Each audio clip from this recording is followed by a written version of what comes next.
Ari Priyanini S. Ayu, Yayu Ari Priyani SEMSAAK, kami persilahkan.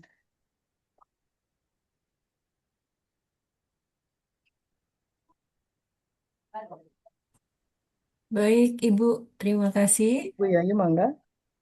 Ya, Assalamualaikum warahmatullahi wabarakatuh. Waalaikumsalam Waalaikumsalam warahmatullahi warahmatullahi wabarakatuh. Iya, wabarakatuh. selamat malam Bapak Ibu semuanya. Izinkan saya membacakan profil ITSMA pada malam webinar kali ini. Baik, ITSMA adalah Ikatan Cendekiawan Akuntansi Bersatu Bersinergi Berkolaborasi. Pada kesempatan ini, izinkan saya menyampaikan ringkasan sambutan dari Ketua ITSMA sebagaimana tercantum dalam profil ITSMA resmi. Ikatan Akuntansi Cendekiawan Muda Akuntansi atau ISMA hadir sebagai wadah kolaborasi bagi cendekiawan muda akuntansi untuk mengembangkan keilmuan, memperluas jejaring, dan berkontribusi dalam praktek akuntansi yang berintegritas serta relevan dengan perkembangan zaman. Melalui berbagai kegiatan akademik, profesional, ITSMA berupaya membangun ekosistem intelektual yang adaptif, kritis, dan berdampak. Sejarah perjalanan ITSMA terbentuk dari inisiatif kolaboratif para dosen muda akuntansi yang memiliki semangat untuk membangun wadah pengembangan keilmuan, jejaring akademik, serta berkontribusi bagi kemajuan pendidikan dan praktek akuntansi di Indonesia. Berawal dari pembentukan WA Group, dosen muda akuntansi pada tahun 2018, gagasan tersebut kemudian berkembang menjadi organisasi resmi melalui penandatanganan akte notaris pada tahun 2021 di Universitas Tanjung Pura Pontianak. Sejak saat itu, ITSMA terus bertumbuh melalui berbagai kegiatan akademik dan kolaborasi nasional yang ditandai dengan penyelenggaraan Disnatalis ITSMA setiap tahun di berbagai perguruan tinggi di Indonesia. Perjalanan perkembangan ITSMA tersebut bisa dilihat melalui rangkaian Disnatalis ITSMA yang ditampilkan pada slide Bapak Ibu sekalian ya. Kemudian visi ITSMA adalah menjadi organisasi yang mampu mewujudkan generasi dosen muda yang profesional dan kompeten di bidang akuntansi untuk mengembangkan ide dan inovasi terkini dalam melaksanakan Tridharma perguruan tinggi serta mampu melahirkan bibit unggul sebagai generasi penerus bangsa dalam membangun dan memajukan Indonesia. Nah, untuk mewujudkan visi tersebut, ISMA menjalankan berbagai misi utama yang berfokus pada peningkatan kompetensi, profesionalisme, dan kapabilitas dosen akuntansi. Misi tersebut diwujudkan melalui berbagai macam pelatihan profesional, penguatan kemampuan riset yang unggul dan terkini, serta penyediaan wadah bagi dosen muda akuntansi untuk berkiprah dalam berbagai kegiatan Tridharma perguruan tinggi seperti penelitian, publikasi jurnal, dan penulisan buku. ISMA juga mendorong peningkatan kapabilitas dosen melalui kegiatan pelatihan, pemberdayaan sumber daya manusia, membangun kerja sama dengan berbagai lembaga dan perusahaan, baik nasional maupun internasional. Program kerja ITSMA antara lain yaitu luring, berbagai macam kegiatan luring tentu saja sudah dilakukan ya Ibu Bapak sekalian. Kemudian Disnatalis ITSMA juga. Selain itu juga program kerja sesi internasional, baik. Kemudian juga pengembangan karir kedosenan juga ada. Kemudian pengembangan riset, serta berbagai macam kegiatan webinar lain yang bisa kita lihat di slide yang kita saksikan sekarang, Bapak Ibu sekalian. Selain itu juga selain kegiatan keilmuan, ITSMA juga mengadakan berbagai macam kegiatan pengabdian kepada masyarakat atau PKM, antara lain yaitu pendampingan UMKM di Desa Pagedangan, Tangerang 2023, dan tentu saja masih banyak kegiatan-kegiatan eh, pengabdian kepada masyarakat yang lainnya yang secara kontinu pasti dilaksanakan oleh ITSMA sebagai bentuk kepedulian kepada masyarakat. Jadi tunggu apa lagi ibu bapak sekalian, bagi ibu bapak sekalian yang belum tergabung dalam organisasi ITSMA, monggo silahkan untuk bergabung karena banyak sekali manfaat yang kita dapatkan dengan bergabung di ITSMA. Antara lain yaitu akses ke jaringan profesional, bertemu dengan para profesional akademisi dan pakar di bidangnya, dan tentu saja banyak sekali kegiatan yang lainnya seperti kita mendapatkan pendampingan pada saat kita menulis riset yang tentu saja berguna bagi kita semua. Silahkan menghubungi kontak person yang ada di layar Bapak Ibu sekalian ke Bu Dwi Rani Fauzi Lestari dengan kontak HP tertera di slide Bapak Ibu sekalian. Baik, tunggu apa lagi Bapak Ibu sekalian yang belum tergabung dengan ITSMA, monggo silahkan untuk bisa join dan bergabung dengan ITSMA. Demikian, terima kasih. Wassalamualaikum warahmatullahi wabarakatuh. Waalaikumsalam Waalaikumsalam. warahmatullahi taala wabarakatuh. Terima kasih kepada Ibu Yayu atas pembacaan profil ITSMA-nya. Acara selanjutnya adalah sambutan Ketua Umum ITSMA kepada yang terhormat Bapak Raffles Ginting SEMAK. Kami persilahkan. Ya, terima kasih Ibu E.H. Asni. Selamat malam Bapak Ibu yang terkasih. Pertama-tama marilah kita panjatkan puji dan syukur kehadirat Tuhan Yang Maha Esa. Atas berkat dan rahmatnya kita dapat berkumpul melalui media virtual Zoom. Pada hari ini, malam hari ini, Jumat 7 Agustus 2026, bersama-sama kita melaksanakan ISMA Book Premier ya, bedah buku hasil karya anggota ISMA dengan topik teori kontemporer akuntansi keberlanjutan. Terima kasih kepada penulis buku ya yang sudah mempresentasikan salah satunya Bapak Dr. Putu Sukma Kurniawan dan kepada pembedah buku kita Ibu Profesor Dr. Puji Handayani yang bersedia untuk membedah buku pada sesi kali ini. Terima kasih juga kepada moderator dan kepada seluruh panitia dan petugas yang mempersiapkan kegiatan pada malam hari ini dengan sangat baik. Bapak Ibu, seperti yang kita ketahui bahwa Ikatan Cendekiawan Muda Akuntansi selalu berkomitmen ya untuk melahirkan program yang berkualitas ya. Salah satunya kita menunjang kebutuhan anggota ISMA ya untuk mempromosikan hasil karya anggota ISMA ya. Jadi secara rutin setiap bulan kita akan mempromosikan karya anggota ISMA dengan membedah hasil karya buku ya. Jadi Bapak Ibu yang lain yang mau bukunya dibedah, monggo silahkan ya Bapak Ibu ya. Jadi setelah buku Bapak Ibu dibedah, nanti buku Bapak Ibu akan dipromosikan di media sosialnya ISMA seperti itu. Ya, jadi nanti kita akan ada grup khusus ya yang mempromosikan hasil karya anggota ISMA. Jadi Bapak Ibu yang punya hasil karya, monggo disilahkan hubungi Pak Arnadi. Nanti kita akan jadwalkan untuk dibedah bukunya ya. Baik bukunya monograf, referensi atau chapter book ya. Selain itu, buku Bapak Ibu akan direview juga oleh pembedah buku kita ya. Jadi harapannya Bapak Ibu memiliki review terhadap buku tersebut dan siapa tahu nanti bisa menjadi masukan menulis buku revisi. Biasanya ada ya Bu ya, ada edisi Iya, revisi dan ada. sebagainya.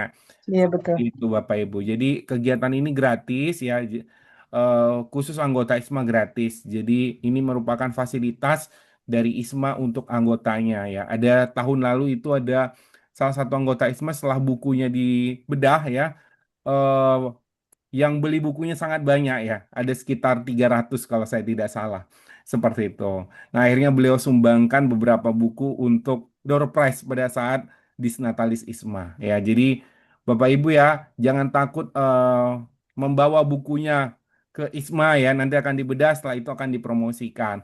Kira-kira seperti itu. Rencana kita, hasil karya anggota ISMA kita akan masukkan di website. Jadi sebagai promosi, tapi nanti saya koordinasikan ke bagian media seperti itu. Jadi Bapak Ibu pada malam hari ini kita akan membedah buku teori kontemporer akuntansi keberlanjutan. Ada 4 penulis, Prof. Nurmala, Prof. Dr. Nurmala Ahmar, Bapak Dr. Putu Sukma Kurniawan, Ibu Dr. Astrid, dan Maharani ya. Satu lagi siapa ya satu lagi ya? Di Maharani Tabah Rizky. Ya, Bapak Tabariski ya. Jadi Ya. buku ini menceritakan ya, berisi tentang bagaimana teori-teori kontemporer dalam akuntansi keberlanjutan. Jadi nanti Bapak Ibu yang punya riset ya, yang punya riset berkaitan dengan akuntansi keberlanjutan baik kuantitatif atau kualitatif. Nah, monggo silahkan disitasi buku ini. Seperti itu ya, Bu Eha ya. Iya, Pak. Karena isinya teori semua. Nah, kenapa saya tahu? Karena buku ini merupakan program dari ISMA. ISMA setiap tahun itu punya program pembuatan buku ya. Ada 10 buku tahun lalu. Nah, jadi tahun ini kita bergantian untuk membedahnya. Jadi di dalam buku ini isinya teori-teori tentang akuntansi keberlanjutan ya. Jadi kalau Bapak Ibu ada risetnya tentang keberlanjutan baik kuantitatif atau kualitatif, monggo silahkan dibaca buku ini. Teori mana nanti yang cocok seperti itu. Ya, kira-kira seperti itu Bapak Ibu. Ada nanti ada teori audit, ada teori yang lain. Nanti Bapak Ibu silahkan disimak terus jadwal dari bedah buku. Ya, harapannya Bapak Ibu dapat memahami apa yang disampaikan oleh penulis, kemudian reviewnya juga oleh Prof. Puji ya. Harapannya buku ini dapat bermanfaat bagi kita semua ya. Tentu yang lagi menyusun penelitian dan bermanfaat juga bagi penulis mendapatkan review sehingga nanti bisa terbit buku-buku yang selanjutnya. Itu saja dari saya. Akhir kata saya Ya. mengucapkan terima kasih dan dengan resmi kegiatan pada malam hari ini saya buka. Sebelumnya saya mohon maaf karena di sini mati lampu ya Bu ya. Jadi saya tidak bisa menghidupkan kamera. Saya kembalikan ke Ibu Eha. Ya. Terima kasih Pak Raffles atas sambutannya. Eh, Hadirin sekalian, para peserta webinar bedah buku IJMA. Untuk selanjutnya kita akan melakukan pembacaan doa agar apa yang akan kita lakukan malam ini bisa berjalan dengan lancar dan membawa keberkahan buat kita semua. Untuk itu, saya persilahkan kepada Bapak Asnawir SAK, MAK, untuk membacakan doa. Silahkan Pak Asnawir.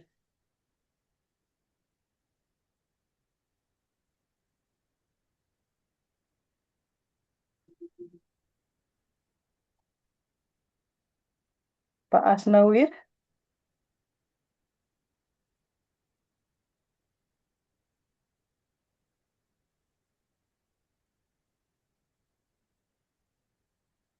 Ya, saya gantikan aja enggak apa-apa, Bu. ya, oh ya, di selanjutnya aja. Pembacaan Saya tata gantikan aja enggak apa-apa, Bu. Doa ya dulu. Pak, berdoa Saya dulu. gantikan untuk doanya. Oh ya, Iya. mangga Bapak, silahkan. Silahkan Pak Sendi. Bismillahirrahmanirrahim. Ya Allah, ya Tuhan yang Maha Pengasih lagi Maha Penyayang, segala puji dan syukur kami panjatkan kehadirat-Mu atas segala nikmat dan kesempatan yang Kau telah berikan kepada kami. Pada kesempatan ini kami berkumpul dalam webinar ISMA, webinar bedah buku ini untuk mendapatkan ilmu dan saling bertukar pikiran. Ya Rob, limpahkanlah keberkahan kepada acara ini. Jadikanlah setiap pembahasan bermanfaat dan penuh hikmah. Berikanlah kefahaman dan inspirasi kepada seluruh pembicara dan peserta. Mudahkanlah segala teknis dan jalannya acara ini hingga selesai dengan lancar. Jadikanlah ilmu yang kami peroleh hari ini sebagai amal jariah yang bermanfaat bagi seluruh partisipan kegiatan ini. Amin ya Rabbal Alamin. Assalamualaikum warahmatullahi wabarakatuh. Waalaikumsalam warahmatullahi Waalaikumsalam wabarakatuh. warahmatullahi Terima wabarakatuh. kasih kepada Bapak Sandy Yulianto yang telah membacakan doa Mudah-mudahan acara kita ini berjalan dengan lancar dan eh, membawa keberkahan ya. Untuk selanjutnya adalah pembacaan tata tertib webinar dan Ya, warta Mas. ISMA. Ya, Untuk warta ijmanya tidak ada, Ibu. Tidak ada. Jadi pembacaan tata tertibnya Ya, itu pembacaan tata silakan tertib saja operator ya kan, Ibu. eh, Ya, kita lihat dari, di skip juga. ya silakan. Warta ijmanya Pembacaan. ada di saya. Oh ya, Saya silakan, sudah Ibu. siap. Ya. Silakan tata tertib dulu. Tata tertib dulu ya. Baik, tata tertib peserta wajib hadir tepat waktu dan menggunakan nama lengkap. Mikrofon wajib mute apabila selama paparan materi. Dilarang melakukan screen sharing atau mengganggu jalannya acara tanpa izin panitia. Gunakan bahasa yang sopan dan profesional. Pertanyaan disampaikan melalui chat atau raise hand sesuai arahan moderator. Link waktu webinar direkam untuk dokumentasi. Link absensi dibagikan saat acara dan tidak dikirim ulang. Nanti mungkin di akhir acara link presensi akan dibagikan. Baik, saya share untuk Warta ISMA. Minta tolong Pak Sandy, saya dikasih izin share screen. Ya, sudah, Ibu. Ya, terima kasih.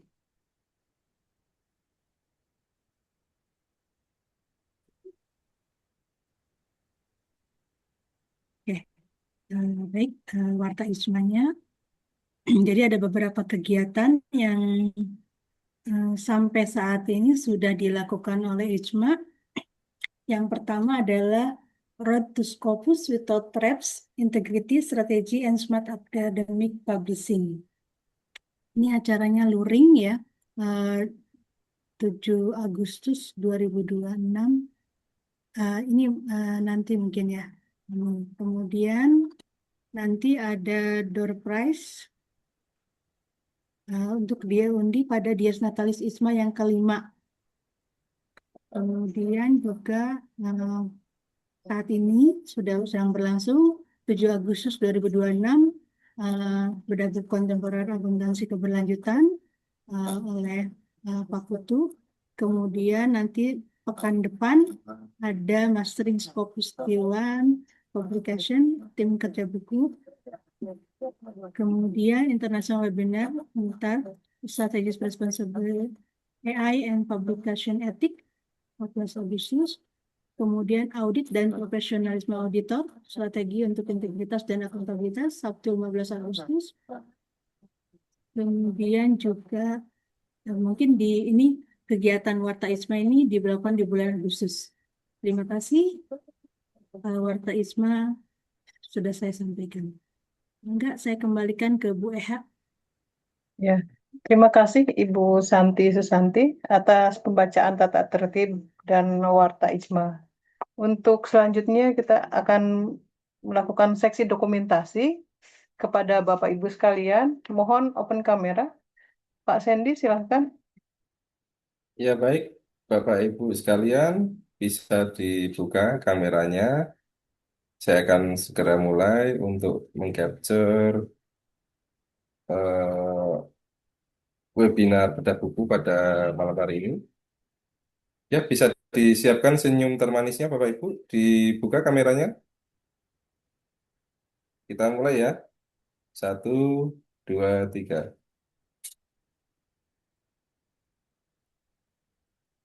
Kemudian slide yang kedua, berikutnya 1, 2, 3. Baik, terima kasih. Kami kembalikan lagi. Terima kasih Pak Sandy atas dokumentasinya. Untuk acara selanjutnya adalah kenalan moderator. Moderator kita hari ini adalah Ibu Dr. Nimade Intan Priliandani, SEMSI. Beliau dari Tabanan ya, Tabanan Bali, lahir tanggal 6 April. S1 dan S2 dari Universitas Udayana dan S3-nya dari Universitas Brawijaya. Kemudian pengalaman penelitiannya di 5 tahun terakhir adalah tentang dana desa. Untuk pengabdian kepada masyarakat, Ibu Nima D ini melakukan pengabdian tentang pengrajin genteng tanah, kemitraan masyarakat untuk gerabah, kemudian BUMDes juga, dan pemberdayaan kemitraan masyarakat industri kopi. Untuk karya tulisnya ada beberapa buku yang sudah dihasilkan seperti akuntabilitas kinerja sektor publik, keuangan dan digital marketing, dan akuntabilitas digital marketing. Pengalaman perolehan HKI ada, publikasi artikel ilmiah dalam jurnal 5 tahun terakhir, ini ada 8 ya, ini bisa dilihat. Kemudian kegiatan seminar dan pelatihan, ada banyak seminar yang diikut sertakan. Perolehan HKI juga ada ya. Kemudian penghargaan juga pernah memperoleh penghargaan sebagai dosen yang berprestasi. Demikian CV dari moderator kita, Ibu Dr. Nima De Intan Prilyandani, SEMS ini.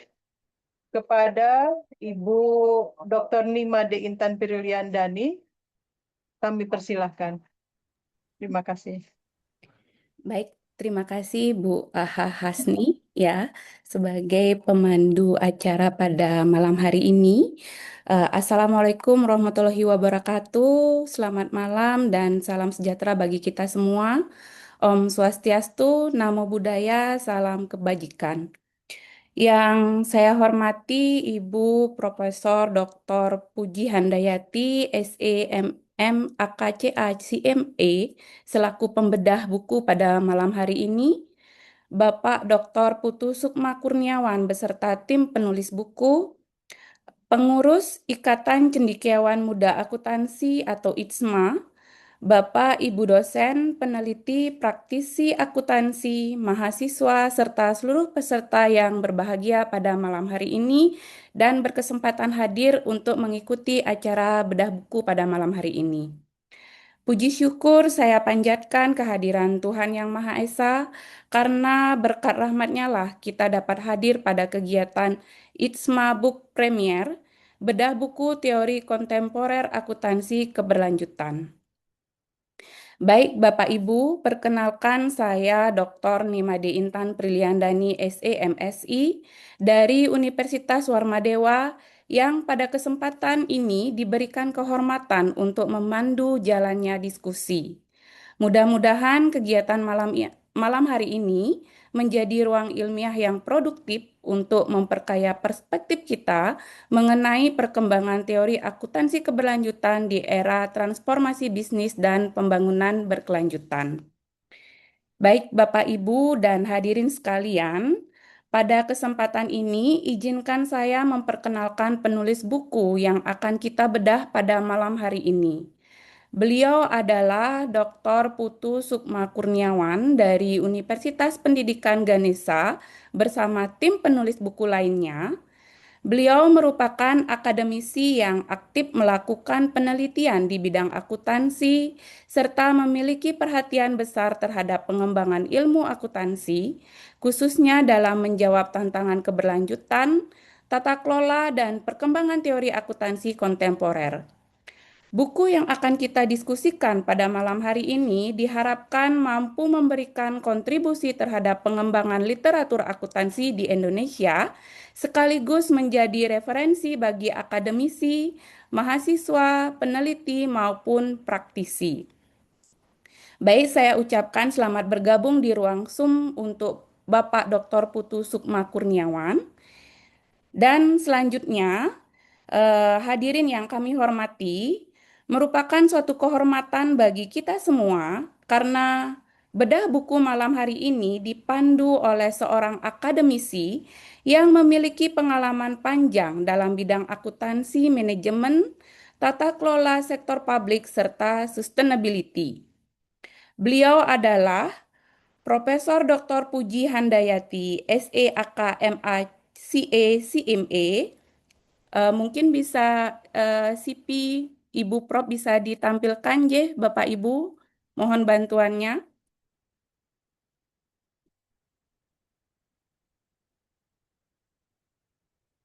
Baik, saya lanjutkan.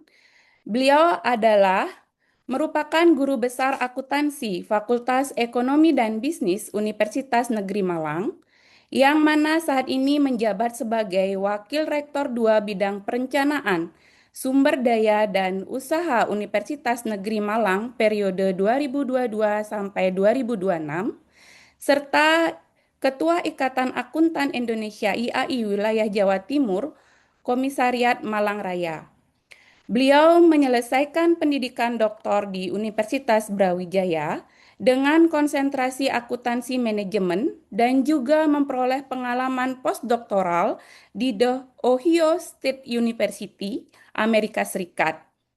Bidang kepakaran beliau meliputi akuntansi sektor publik, sustainability reporting, dan behavioral accounting. Dalam perjalanan akademiknya, Ibu Profesor Puji telah menghasilkan puluhan penelitian yang didanai oleh berbagai lembaga nasional maupun pemerintah daerah, khususnya mengenai tata kelola pemerintahan, akuntabilitas sektor publik, corporate sustainability, CSR, pengembangan UMKM, hingga pengelolaan dana desa. Beliau juga sangat produktif menghasilkan publikasi ilmiah bereputasi internasional, termasuk berbagai artikel pada jurnal Scopus Q1 hingga Q4, serta aktif menjadi keynote speaker dan pembicara pada berbagai seminar nasional maupun internasional. Dengan pengalaman akademik yang beliau miliki, profesionalisme dan kepakaran yang sangat luas tersebut, tentunya kita akan memperoleh perspektif yang komprehensif mengenai buku yang akan dibedah pada malam hari ini. Mari kita sambut dengan hangat Profesor Dr. Puji Handayati SEAK MMCA CMA. Baik Bapak Ibu sekalian, untuk memberikan gambaran umum mengenai isi buku kami, persilakan terlebih dahulu kepada Bapak Dr. Putu Sukma Kurniawan selaku penulis untuk menyampaikan latar belakang, tujuan penulisan, serta pokok-pokok pemikiran dalam buku Teori Kontemporer Akuntansi Keberlanjutan.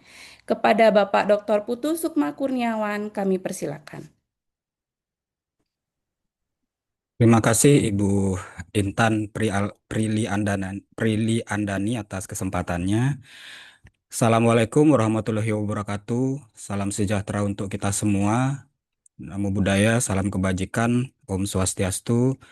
Yang terhormat Bapak Raffles Ginting selaku Ketua Umum IJMA, Ibu Bapak Panitia yang telah berkenan untuk memberikan kesempatan kepada kami, Bapak Arnadi yang telah pertama kali menghubungi kami, Ibu Santi, Ibu Eha Asni, Bapak Sandy yang telah menyiapkan acara ini. Terima kasih banyak. Ibu Intan selaku moderator, terima kasih banyak atas kesempatannya. Yang kami hormati Ibu Profesor Puji Handayati, sebuah kehormatan bagi kami Ibu karena Ibu berkenan untuk menjadi pembedah dalam kegiatan ini, suatu kehormatan untuk kami.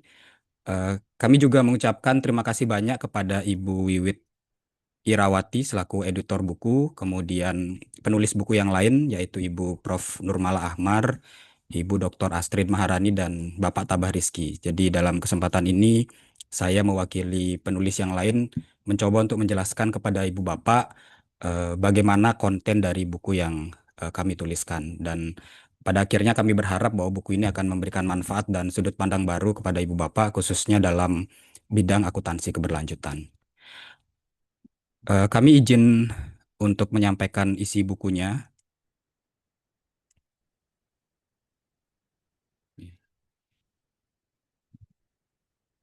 Pertama-tama kami mengucapkan terima kasih kepada Ikatan Cendekiawan Muda Akuntansi yang telah memberikan kesempatan kepada kami untuk terlibat dalam penyusunan buku ini, kepada Bu Wiwit Irawati yang pertama kali menghubungi kami terkait dengan penyusunan buku ini. Ibu Bapak yang terhormat, Ibu Prof. Puji, judul buku ini adalah Teori Kontemporer dalam Riset Akuntansi Keberlanjutan.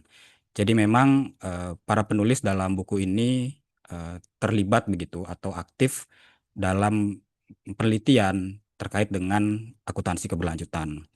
Nah, buku ini memang memuat teori-teori yang umum ya, Ibu Bapak, yang biasa kita lihat dalam riset-riset atau artikel-artikel ilmiah yang berhubungan dengan akuntansi keberlanjutan. Jadi di bagian halaman belakang buku kami tuliskan bahwa buku ini hadir sebagai respon intelektual terhadap pergeseran paradigma dalam aspek akuntansi gitu. Jadi kita semua sekarang sudah memahami bahwa praktik akuntansi sekarang sudah berkembang secara luas, tidak hanya membahas tentang nilai-nilai keuangan, tapi kita juga sudah membahas pada isu-isu sosial dan lingkungan.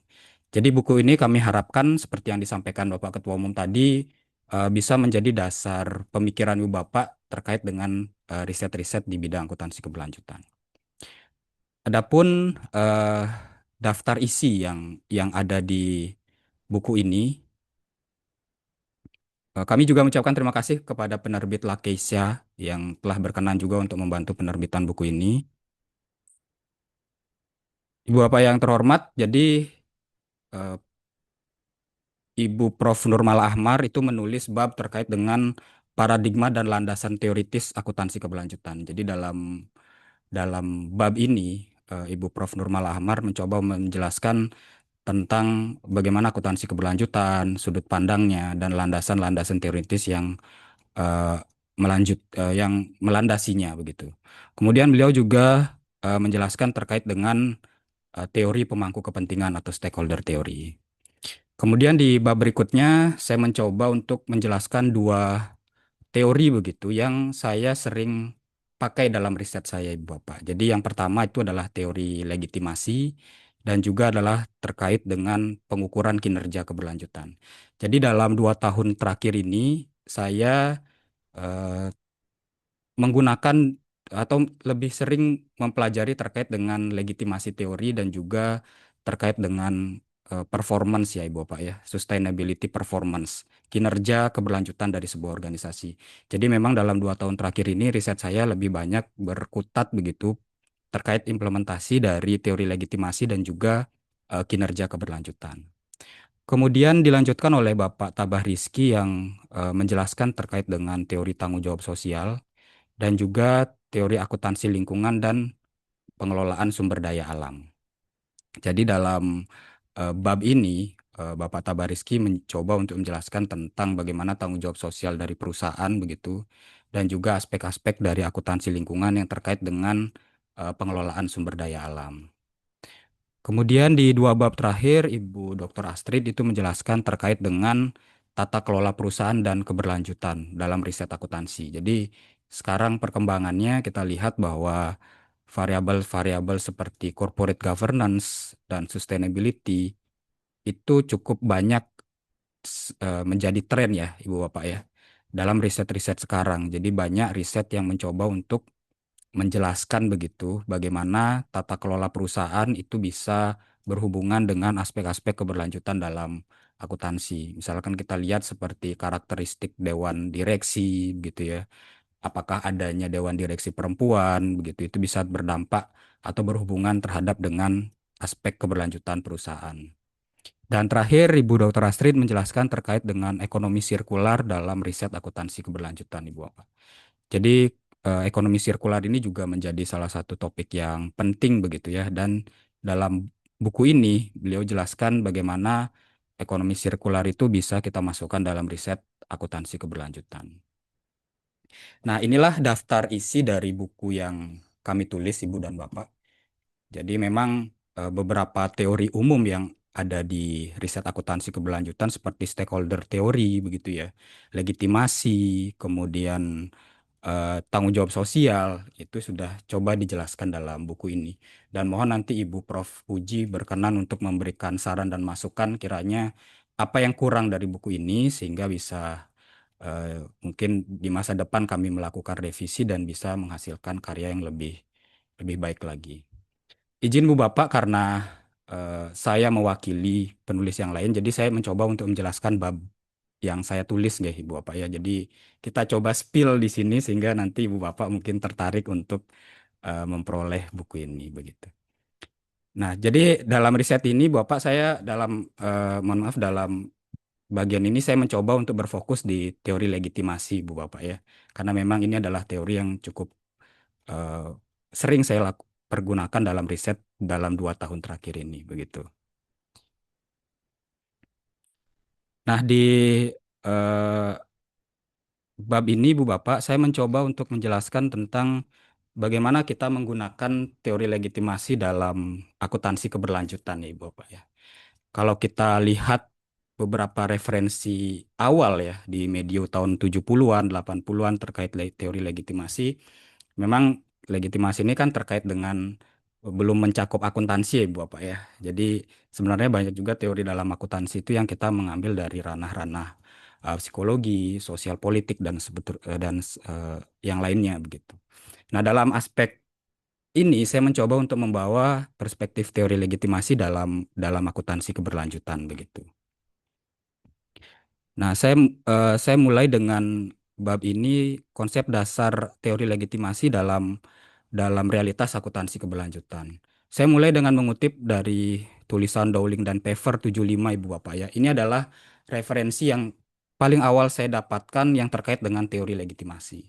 Jadi bagi Ibu Bapak yang nanti ingin mempelajari atau menyusun riset sistematik literatur review terkait teori legitimasi dalam akuntansi keberlanjutan mungkin bisa mulai dari papernya Dowling dan Pfeffer ya di tahun 1975.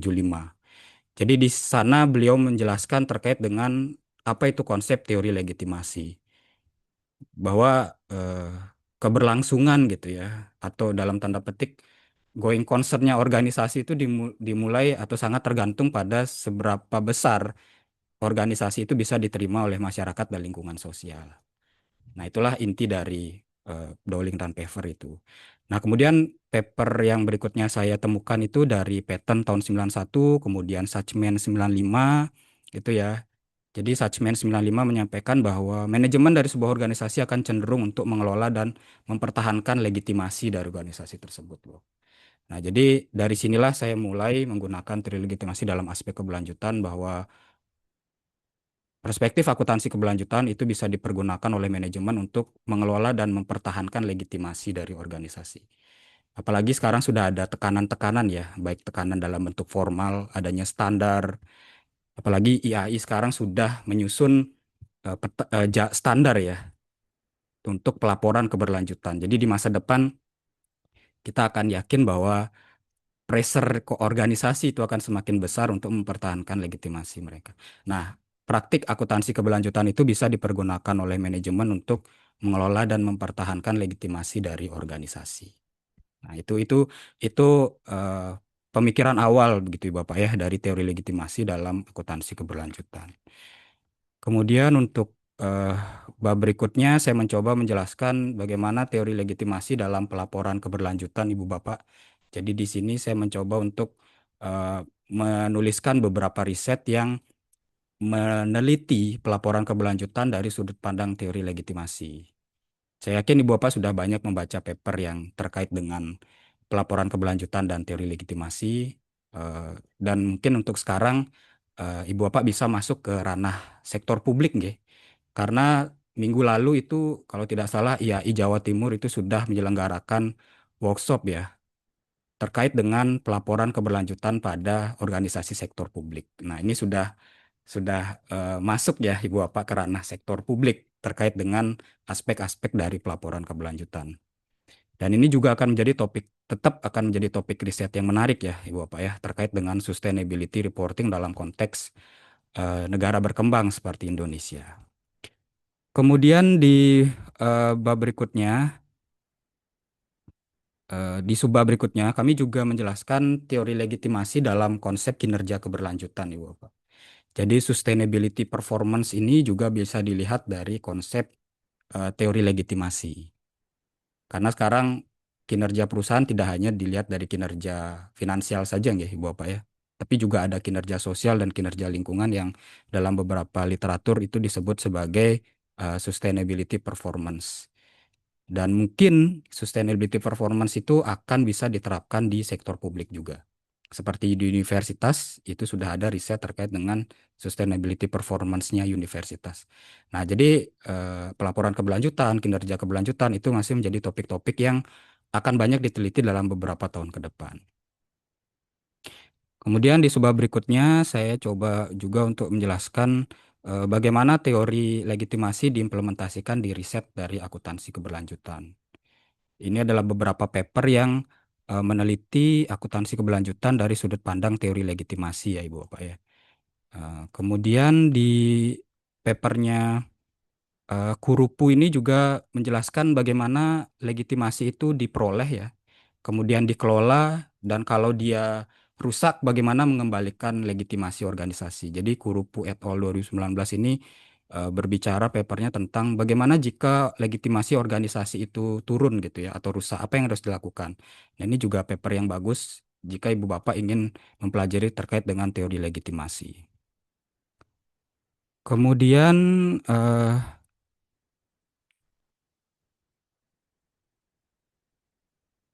nah, ini adalah beberapa cara kita dalam mengimplementasikan teori legitimasi. Pertama dalam praktik pelaporan keberlanjutan, Ibu Bapak nggih. Kemudian eh,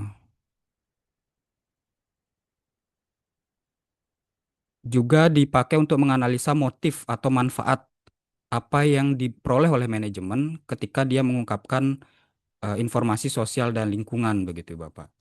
Ada juga beberapa riset yang saya baca untuk menganalisa motif manajemen, apakah memang benar-benar untuk mengungkapkan atau ada motif untuk mendapatkan reputasi. Kan ada riset seperti itu, Bapak ya. Kemudian legitimasi juga kita pergunakan untuk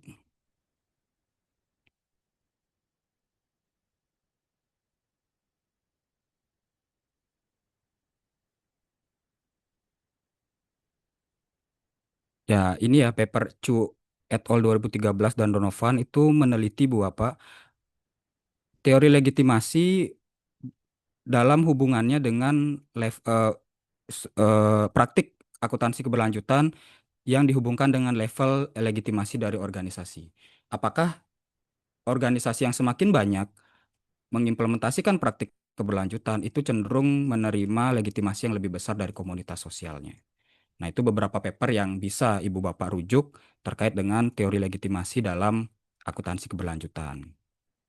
Kemudian ini adalah subbab yang kami coba tulis untuk teori legitimasi di penelitian akuntansi di masa depan ya Ibu Bapak ya.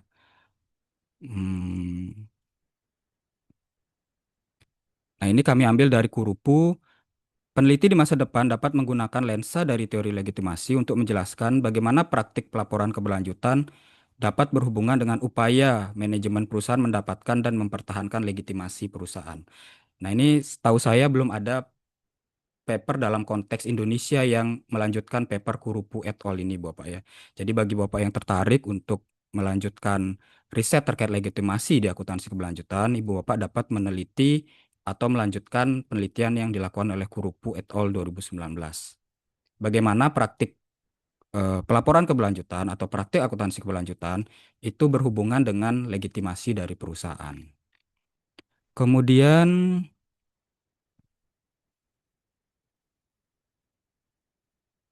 kami juga menulis investor ya Ibu Bapak ya.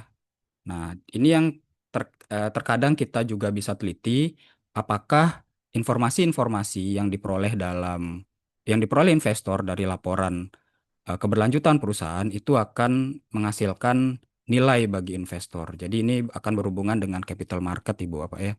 Jadi apakah nilai informasi sosial dan lingkungan itu memiliki makna bagi investor dalam proses decision making mereka, baik untuk keputusan investasi ataupun keputusan yang berhubungan dengan non-investasi.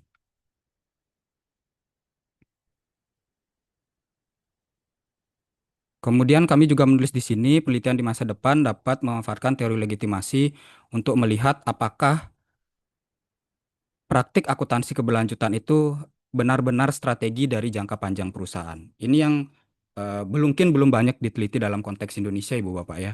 Apakah ketika manajemen perusahaan merilis laporan keberlanjutan atau menulis bahwa mereka mengimplementasikan akuntansi keberlanjutan itu adalah bagian dari strategi jangka panjang perusahaan atau hanya untuk reaksi terhadap tekanan eksternal ataukah reaksi untuk agar patuh pada peraturan OJK saja atau memang benar-benar strategi dari jangka panjang perusahaan. Nah, itu yang mungkin menjadi pertanyaan dari hipotesis kita. Apakah perusahaan-perusahaan di Bursa Efek Indonesia itu memang menggunakan laporan keberlanjutan sebagai strategi jangka panjang perusahaan atau hanya untuk reaksi terhadap tekanan? Ya, kalau Ibu Bapak lihat kan ada tekanan-tekanan ya, baik tekanan sosial dari investor atau dari formal gitu ya. Teori institusional Ibu Bapak ya, ada banyak tekanan yang diterima oleh manajemen perusahaan gitu. Dan terakhir ini adalah simpulan yang kami tuliskan terkait teori legitimasi. Jadi dalam simpulan ini kami berpendapat bahwa teori legitimasi tetap relevan untuk dipergunakan dalam riset-riset akuntansi keberlanjutan. Jadi bagi Ibu Bapak yang nanti berkenan untuk tetap melakukan riset pada akuntansi keberlanjutan, Ibu Bapak bisa memilih teori legitimasi pada area untuk sudut pandangnya. Baik dari sisi praktiknya dibahas dari teori legitimasi dan atau dari nilai legitimasi perusahaan tersebut. Begitu Bapak. Nggih. Dan pada saya tutup Ibu Prof Puji dengan mengucapkan sekali lagi terima kasih kepada promotor saya dulu, Prof Cipto Hadi dan Ibu Sri Ningsih yang memperkenalkan saya Ibu Prof Puji terkait dengan penggunaan teori legitimasi dalam tulisan saya, Ibu Bapak. Jadi ini adalah tulisan awal saya terkait dengan teori legitimasi. Nggih. Jadi saya meneliti terkait dengan akuntansi keberlanjutan dan BUMDesa. Jadi waktu itu Prof Cipto Hadi menyarankan coba fokus di teori legitimasi. Apakah legitimasi itu masih relevan dalam konteks organisasi lokal, Ibu Bapak, organisasi bisnis lokal ya. Karena selama ini teori legitimasi itu selalu kita bahas dalam konteks perusahaan publik, Ibu Bapak. Apakah teori legitimasi itu masih relevan dalam konteks BUMDesa yang dia ruang lingkupnya hanya di desa begitu. Nah, ternyata di tulisan ini saya temukan tetap relevan, Ibu Bapak. Ya, jadi memang sepanjang organisasi itu hidup dan juga mendapat tekanan dari komunitas sosial dan seterusnya, maka teori legitimasi juga akan tetap relevan. Dan terakhir, Ibu Bapak, izin Prof Puji, di paper ini saya mencoba mengenalkan istilah emosional bond dan sosial kontrak ya, Bu Prof Selak, dari sebagai pengembangan begitu dari teori legitimasi bahwa ketika legitimasi organisasi itu kuat, maka akan muncul ikatan emosional dan kontrak sosial begitu Bapak. Ini yang kami pelajari dari BUMDesa di Bali. Jadi begitu legitimasi organisasi itu kuat, maka akan muncul dua konsep. Konsekuensi logisnya akan muncul dua konsep, yaitu adanya ikatan emosional dan kontrak sosial. Jadi begitu organisasi kita mendapatkan legitimasi yang kuat dalam praktik keberlanjutan, maka manajemen itu akan mengalami yang namanya ikatan emosional dengan komunitas sosialnya, dan ketika ikatan emosional itu terjadi, maka kontrak sosial yang tidak tertulis antara manajemen dengan komunitas sosialnya itu akan terwujud. Nah, inilah yang kami lihat dari BUMDesa di Bali. Mengapa BUMDesa di Bali tidak mengeksploitasi alamnya terlalu berlebihan, Ibu Prof Puji? Karena memang manajemen BUMDesanya ada ikatan emosional dan kontrak sosial dengan masyarakatnya. Berbeda misalkan dengan perusahaan publik yang ada di Kalimantan ya, Ibu Bapak yang terhormat ya. Manajemennya nggak ada ikatan sosial nih, nggak ada kontrak sosial dengan dengan masyarakat di sana gitu. Nah, jadi inilah konsekuensi logis dari teori legitimasi, akan muncul ikatan emosional dan juga kontrak sosial. Nah, mungkin Ibu Bapak yang tertarik untuk melanjutkan riset teori legitimasi, kami sangat senang untuk diajak berdiskusi dan semoga buku ini bisa memberikan sudut pandang baru, perspektif baru bagi Ibu Bapak yang akan meneliti terkait dengan akuntansi keberlanjutan. Demikian Ibu Prof Puji yang bisa kami sampaikan terkait dengan isi buku ini. Sekali lagi merupakan sebuah kehormatan bagi kami untuk bisa dibedah bukunya. Mohon masukan dan saran dari Ibu Prof. kiranya apa yang bisa ditambahkan di buku ini sehingga buku ini bisa bermanfaat di masa depan. Sekali lagi saya mengucapkan terima kasih kepada panitia. Saya kembalikan ke Ibu Intan. Terima kasih Ibu Intan. Baik, Bapak Dr. Putu Sukma Kurniawan, terima kasih atas pemaparan materinya mengenai gambaran umum isi buku dari Teori Kontemporer Akuntansi Keberlanjutan. Baik, Bapak Ibu, selanjutnya kita akan memasuki sesi utama, yaitu bedah buku oleh Prof. Dr. Puji Handayati. Kepada Ibu Prof. Dr. Puji Handayati, kami persilakan untuk menyampaikan ulasan analisis kritis sekaligus pandangan akademik terhadap buku yang telah dipaparkan. Kepada Prof. Puji Handayati, waktu dan tempat kami persilakan. Terima kasih Mbak Intan. Mohon izin saya share materi dulu. Mudah-mudahan bisa terlihat. Oke. Bismillahirrahmanirrahim. Assalamualaikum warahmatullahi wabarakatuh. Selamat malam, salam sejahtera buat kita semuanya. Om Swastiastu, Namo Buddhaya, salam kebajikan.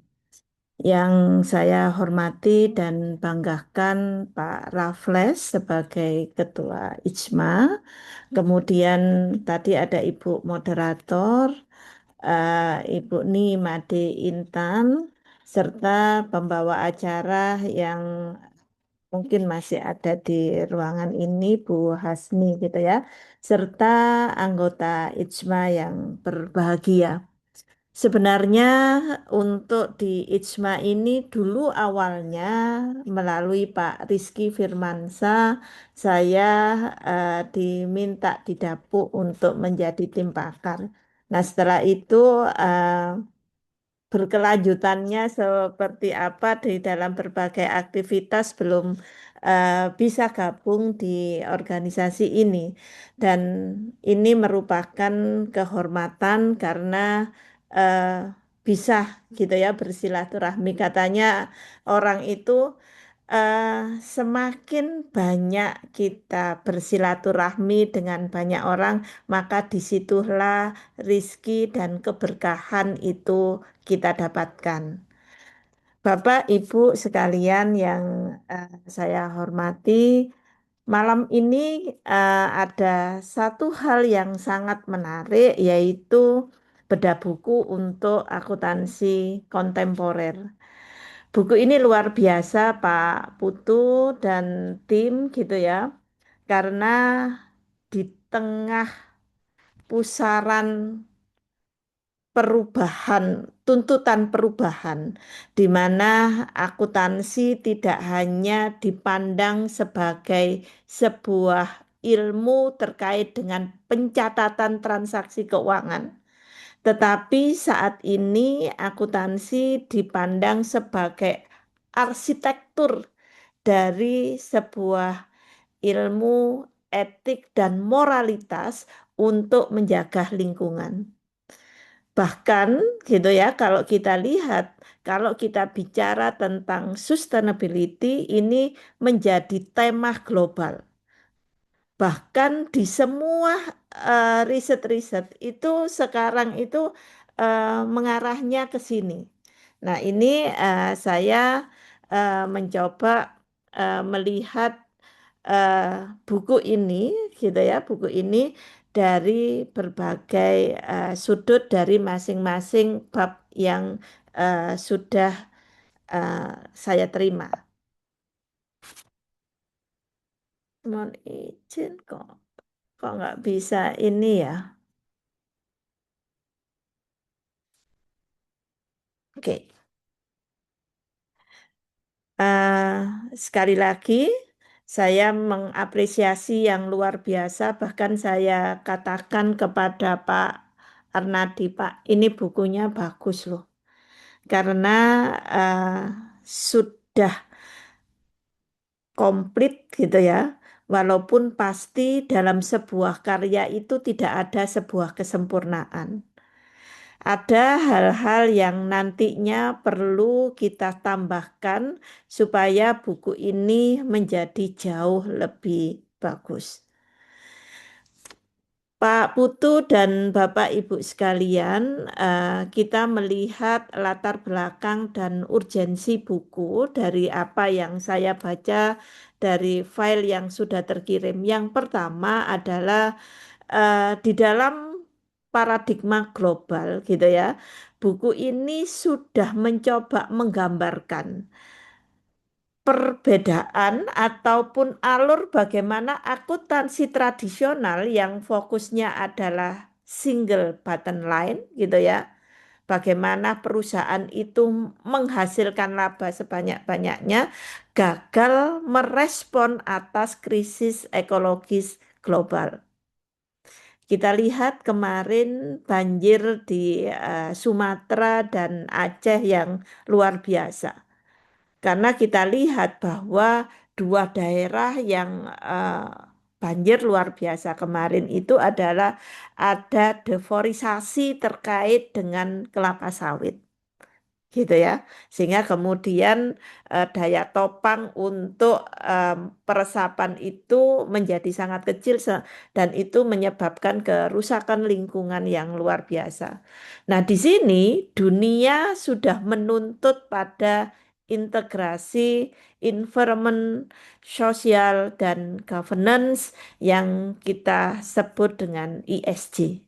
Nah, ini yang banyak menjadi latar belakang kenapa buku ini dihasilkan oleh Pak Putu Sukma dan timnya.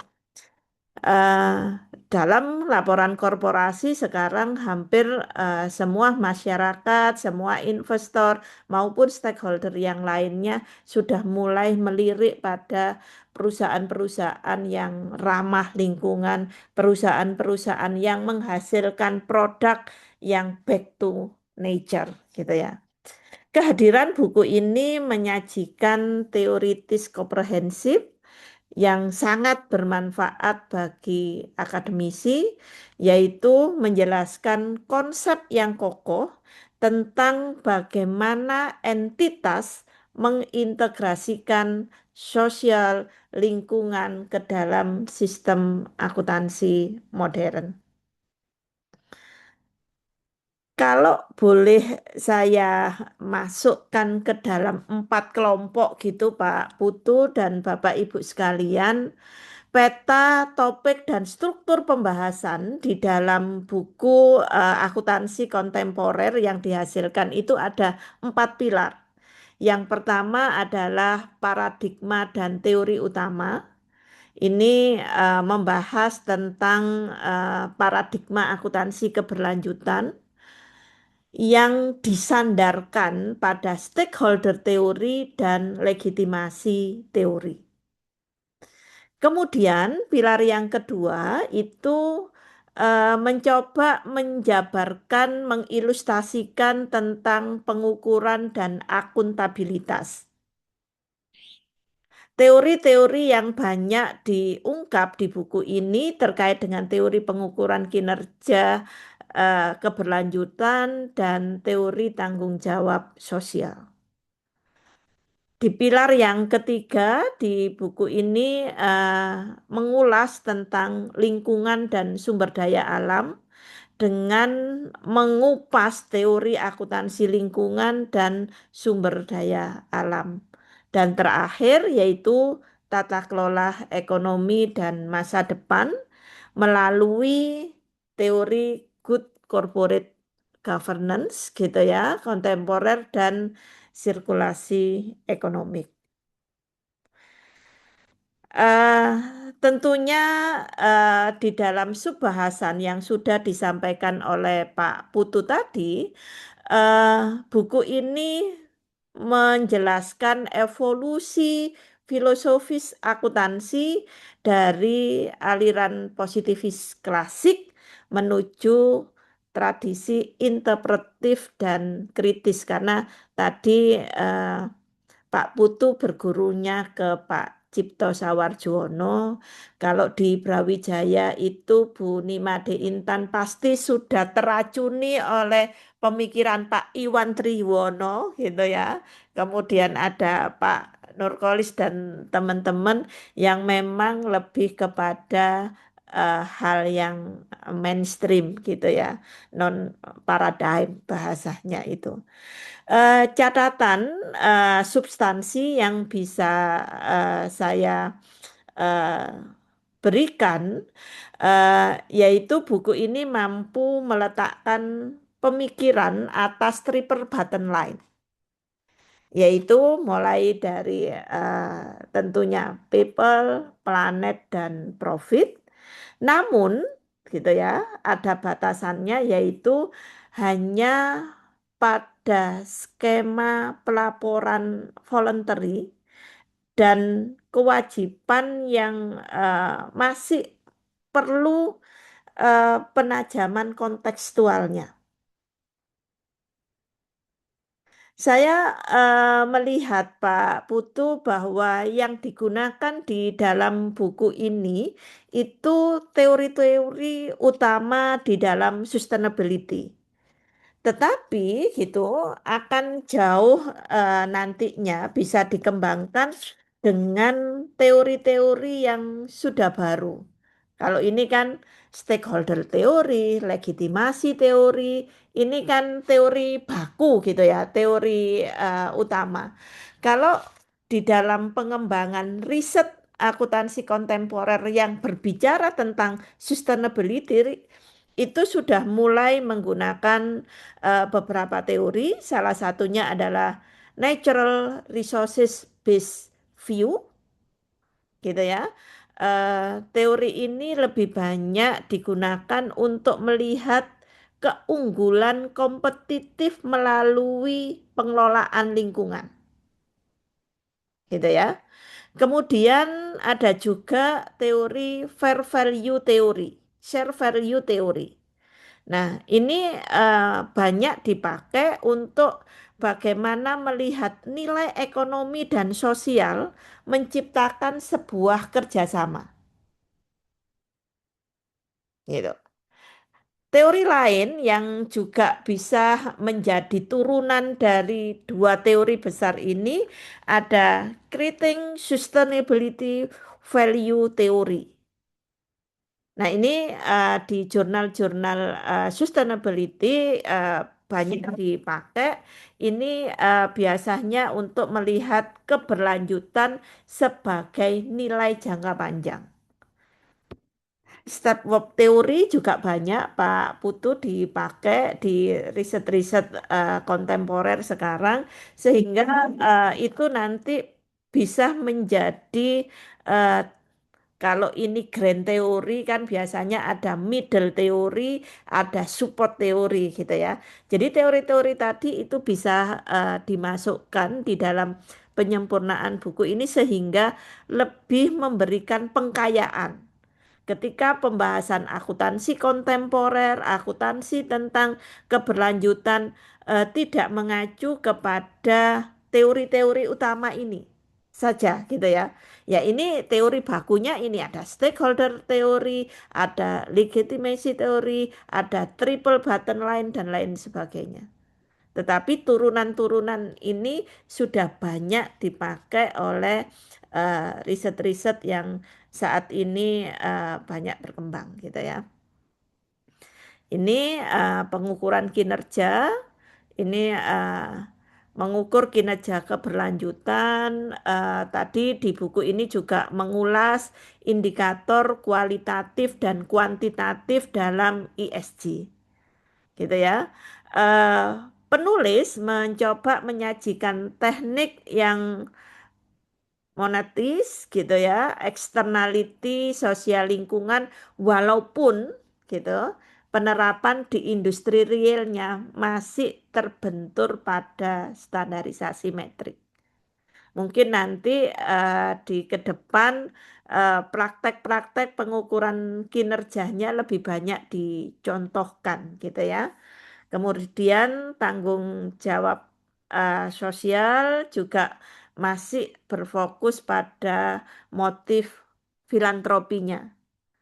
Sekarang POOJK yang mengatur tentang tanggung jawab sosial itu sudah sifatnya mandatori gitu ya, tidak voluntary lagi. Nah, ini juga bisa jadi menjadi perusahaan itu nggak sukarela lagi, tetapi hukumnya wajib melaksanakan terkait dengan tanggung jawab sosial.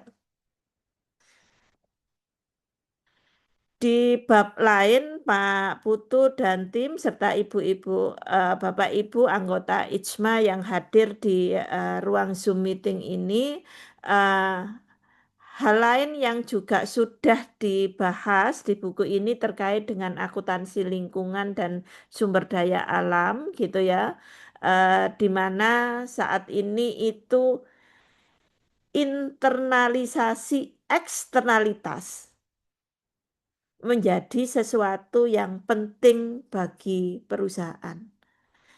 Jadi CSR gitu bukan lagi hanya sebagai CSR expenditure gitu ya, beban-beban, tetapi sudah banyak yang menyatakan bahwa CSR itu adalah the long investment gitu, the long investasi.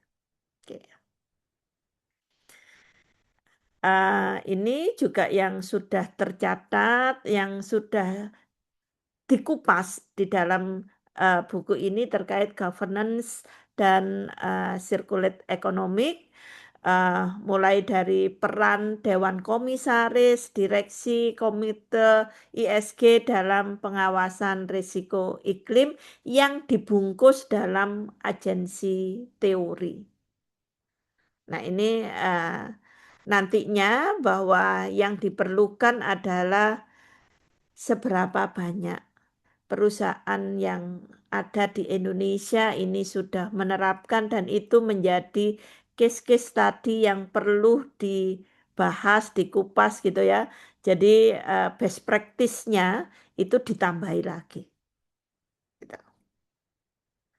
Nah, mohon izin Pak Putu dan Bapak Ibu sekalian, tentu ketika kita melihat, mendengar sebuah lagu Madu dan Racun gitu ya, bahwa segala sesuatu itu pasti punya keunggulan dan tentu ada kelemahan.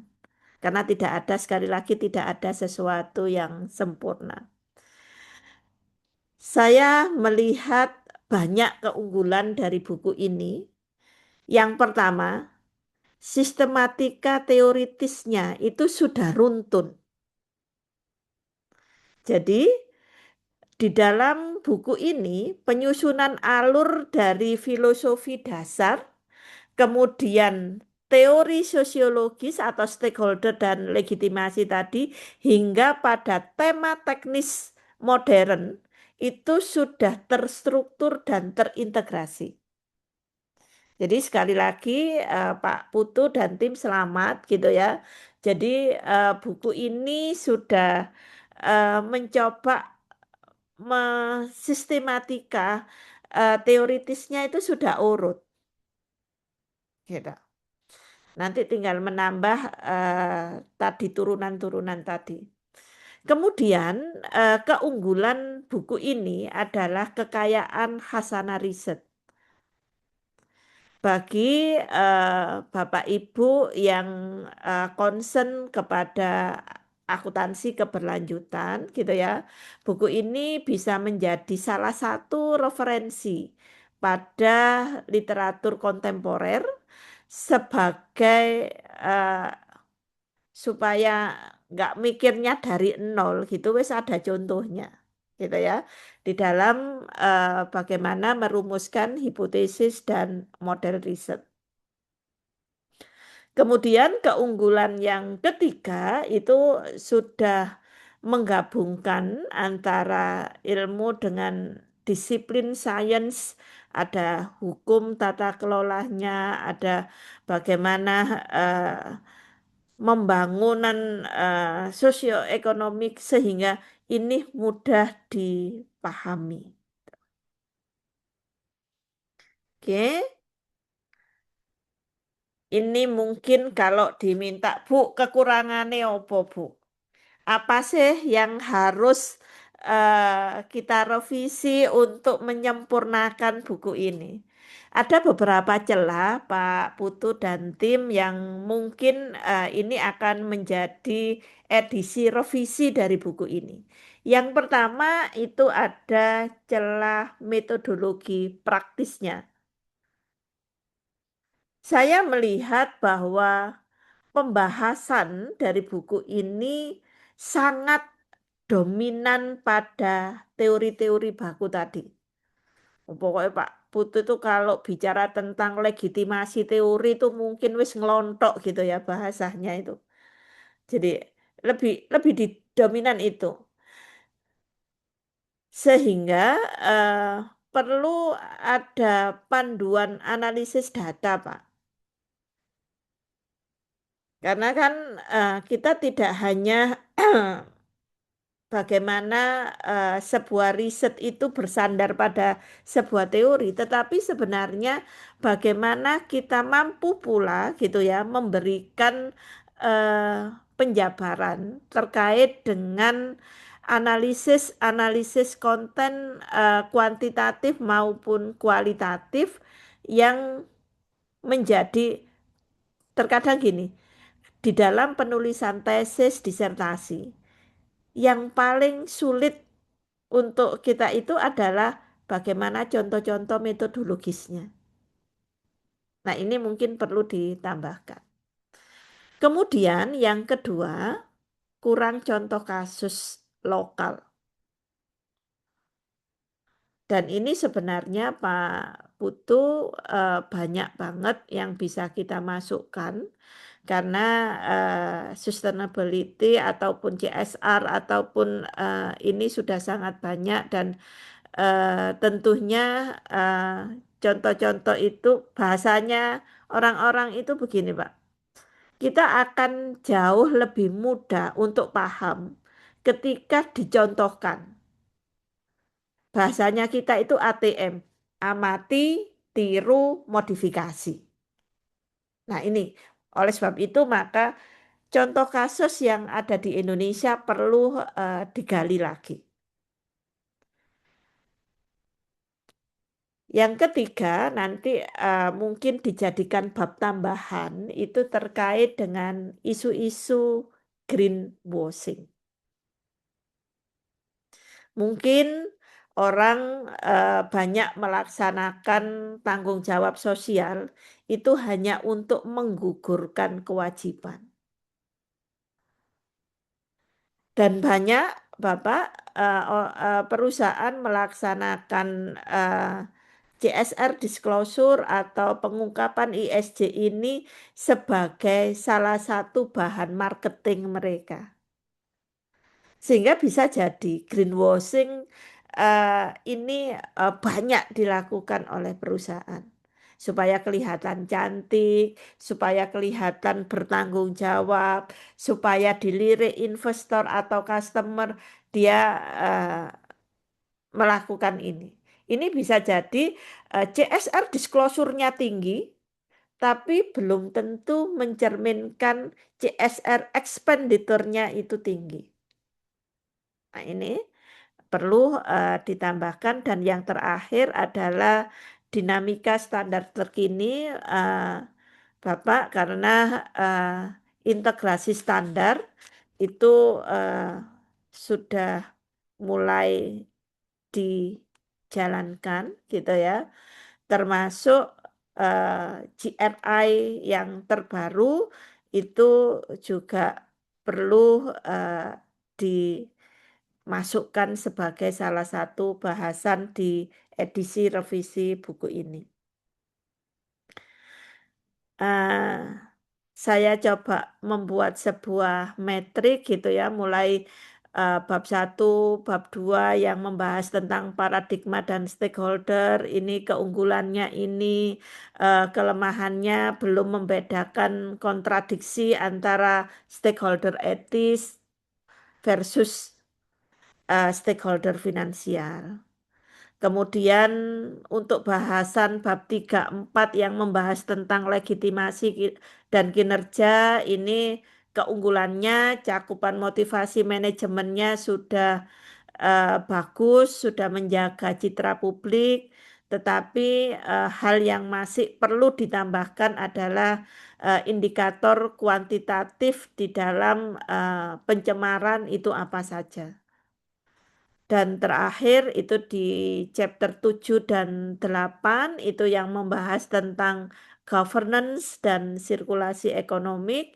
Itu kalau dari keunggulan konseptualnya, buku ini sudah mampu memberikan gagasan baru terkait dengan akuntansi yang kontemporer, akuntansi yang tidak hanya digunakan alat pencatatan, namun gitu ya, kekurangan dan atau yang perlu ditambahkan adalah formulasi rumus-rumus matematik di dalam mengilustrasikan terkait biaya-biaya untuk ESG ini.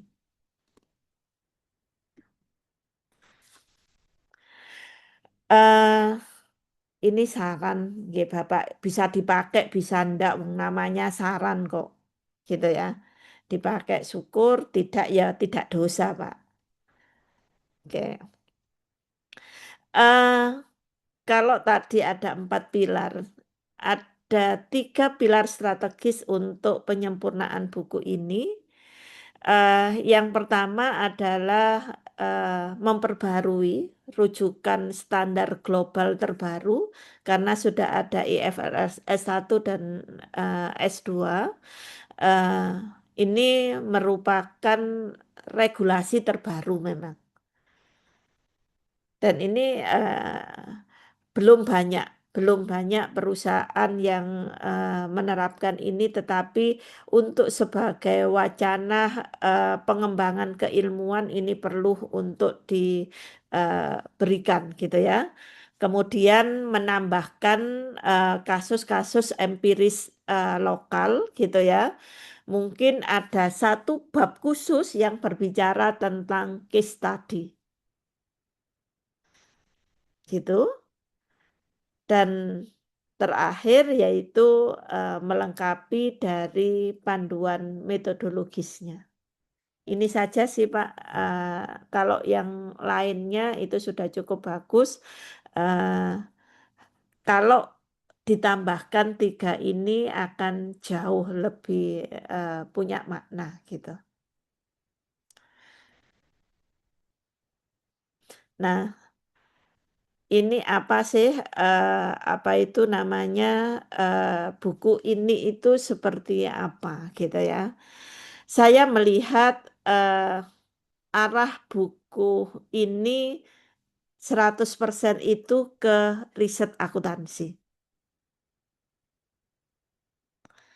Sehingga ini menjadi satu hal yang bisa menjadi pembedah atau memberikan insight bagi banyak peneliti akuntansi gitu ya, yang menjadikan buku ini sebagai acuan awal, acuan utama di dalam riset akuntansi di Indonesia. Nanti kalau laris manis jangan dilupakan ijmanya, Pak. Oke. Karena tadi sudah runtun menjabarkan teori dasar yang dipakai untuk akuntansi berkelanjutan ini. Oke. Ini sebuah kesimpulan Pak Putu, Mbak Intan, dan Bapak Ibu yang lain. Bahwa kita disadarkan di malam ini bahwa akuntansi bukan sekedar seni mencatat angka-angka keuangan untuk memuaskan pemilik modal. Melainkan akuntansi adalah instrumen moral untuk mencatat jejak hidup manusia di atas bumi.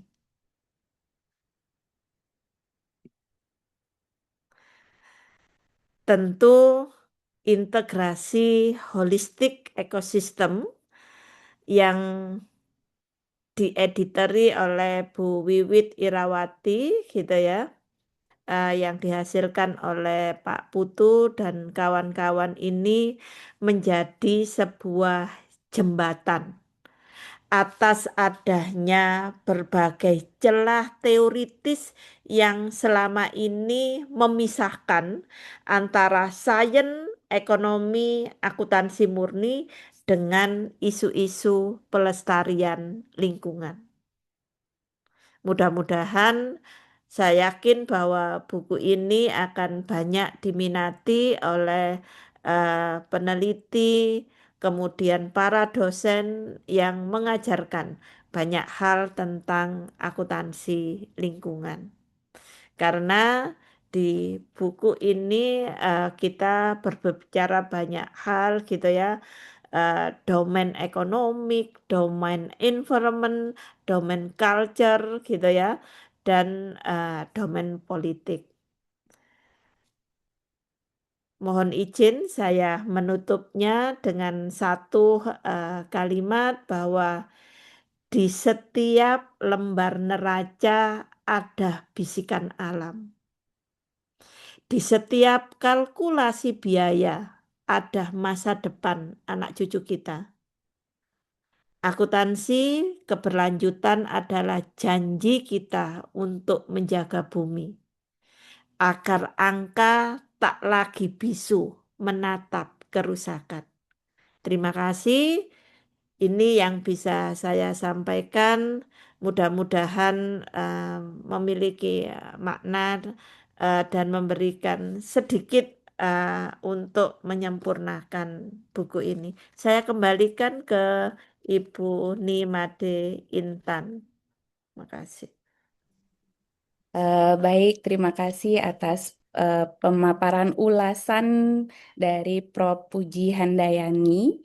Nggih, Bapak Ibu, melalui pemaparan tadi yang telah disampaikan, kita melihat bahwa kontemporer telah berkembang menjadi disiplin ilmu yang tidak hanya berorientasi pada penyajian informasi keuangan, tetapi juga pada penciptaan nilai yang berkelanjutan bagi seluruh pemangku kepentingan. Materi ini tentu membuka banyak perspektif baru, baik dari sisi pengembangan teori maupun implementasi di dunia praktik. Untuk itu, saya yakin Bapak Ibu memiliki berbagai pandangan maupun pertanyaan yang ingin didiskusikan bersama dengan Bapak Dr. Putu Sukma dan juga Ibu Profesor Puji Handayati. Kepada Bapak Ibu yang ingin bertanya, saya membuka kesempatan untuk menyampaikan tanggapan dan juga sarannya melalui fitur raise hand atau bisa juga melalui chat dalam room Zoom. Baik, kepada Bapak Ibu peserta, saya persilakan.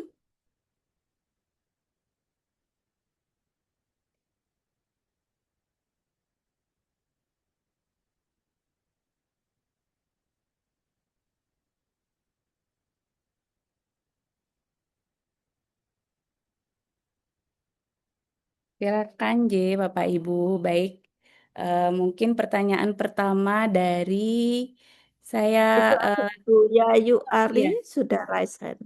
nggih. Dari Ibu Yayu Ari Priyani ya, Ibu Yayu, dipersilakan. Iya, baik. Selamat malam, Pak Putu. Iya, Iya, Pak. selamat malam Ibu. Iya, kebetulan saya ini kan mahasiswa dari akuntansi PDIA UNER ya, Pak. Nggih, Saya nggih Ibu. praktisi, Nggih. jadi baru belajar untuk menulis lah, ya, Pak. Saya tertarik sekali, Pak, Maaf Bu Yayu, dengan mohon maaf, suaranya pembahasan agak Bapak putus-putus ya Bu Yayu. pada malam hari ini Oh, nggih, mengenai buku nggih. Bapak. Kebetulan kan gimana, Ibu? Suaranya agak putus-putus tapi sudah jernih kembali. Dipersilakan Ah, Bu Yayu. sekarang udah jernih, baik. Iya, baik. Kebetulan saya sekarang sedang meneliti, mengadakan disertasi, Pak Putu. Iya, kebetulan apa namanya? Tema saya masalah keberlanjutan juga, Pak. Hanya untuk UMKM dan lebih spesifik ke usaha ramah lingkungan, Ekoprint kebetulan saya ambil Pak di situ. Nah, ini kan ada keterkaitan ya Pak dengan buku Bapak. Nah, kira-kira apa ya Pak yang bisa saya apa namanya saya ambil untuk istilahnya untuk memperkaya memperkaya riset saya Pak. Karena kebetulan memang saya belum membaca ya Pak buku Bapak, tapi dari yang Bapak sampaikan ini saya tertarik untuk bisa menjadikan salah satu referensi untuk eh, menambah apa namanya di riset saya Pak, referensi dari buku Bapak begitu. Mohon arahannya Pak barangkali. Terima kasih. Eh, Baik, dipersilakan kepada Pak Putu Sukma dijawab Oke. langsung, nggih. Oke, terima kasih Bu Intan. Mungkin sebelum Ibu Yayu menanggapi dari Prof Puji, terima kasih banyak Ibu Prof atas sarannya. Mungkin nanti Bu Bapak yang tertarik kita bisa menulis buku metodologi riset akuntansi keberlanjutan ya Bu. Jadi dilanjutkan sesuai saran dari Ibu Prof Puji tadi terkait dengan metodologi riset. Jadi terima kasih banyak Ibu. Nanti catatannya sudah saya tulis, mungkin nanti bisa dilanjutkan dengan Icma juga Ibu nggih, untuk membuat bukunya. Untuk Ibu Yayu, selamat menempuh studi doktoral ya Bu, dan semoga dilancarkan begitu Bu. Ya, memang untuk UMKM sebenarnya risetnya merujuk ke barat lagi Bu ya. Jadi di barat itu sudah banyak riset yang meneliti small and medium enterprises ya Bu ya, dalam dalam konsep keberlanjutan begitu. Cuma memang di Indonesia kan tantangan UMKM kita kan belum mengarah ke sana ya Bu. Jadi fokus UMKM kita kan belum pada aspek keberlanjutan Bu ya, apalagi mungkin belum ada peraturan atau pedoman formal yang memaksa dalam tanda petik UMKM kita untuk ke aspek keberlanjutan. Tapi beberapa referensi yang pernah saya baca Bu, eh, itu menyarankan Bu ya bahwa bagaimana mungkin dengan paradigma kuantitatif Bu, Ibu bisa meneliti bagaimana mungkin level pengetahuan dari pelaku UMKM kita terkait dengan isu-isu keberlanjutan ya Bu ya. Jadi beberapa paper itu menulis begitu di saran untuk future risetnya itu adalah di negara-negara yang emerging market seperti ASEAN ya, seperti Indonesia gitu. Jadi yang perlu diteliti adalah seberapa eh, seberapa kuat gitu ya, atau seberapa dalam pelaku UMKM kita itu memahami praktik keberlanjutan begitu Bu ya. Seperti yang saya temukan di penelitian saya Bu, yang di disertasi saya, manajemen BUMDesa itu nggak paham keberlanjutan Bu. Mereka nggak paham sustainability, mereka nggak paham SDGs begitu Bu. Tapi praktik bisnis mereka menerapkan praktik keberlanjutan Bu. Kenapa bisa seperti itu? Karena dalam ruang lingkup manajemen BUMDes itu, ruang hidupnya, mereka ada kearifan lokal Bu. Internalisasi kearifan lokal di Bali itulah yang membantu mereka memahami sustainability, Bu. Jadi manajemen BUMDes itu nggak kuliah formal seperti kita belajar Sustainable Development Goals, ada berapa indikator gitu kan, kemudian belajar aspek-aspek keberlanjutan di bisnis. Nah, mereka nggak punya pengetahuan formal, Bu Yayu.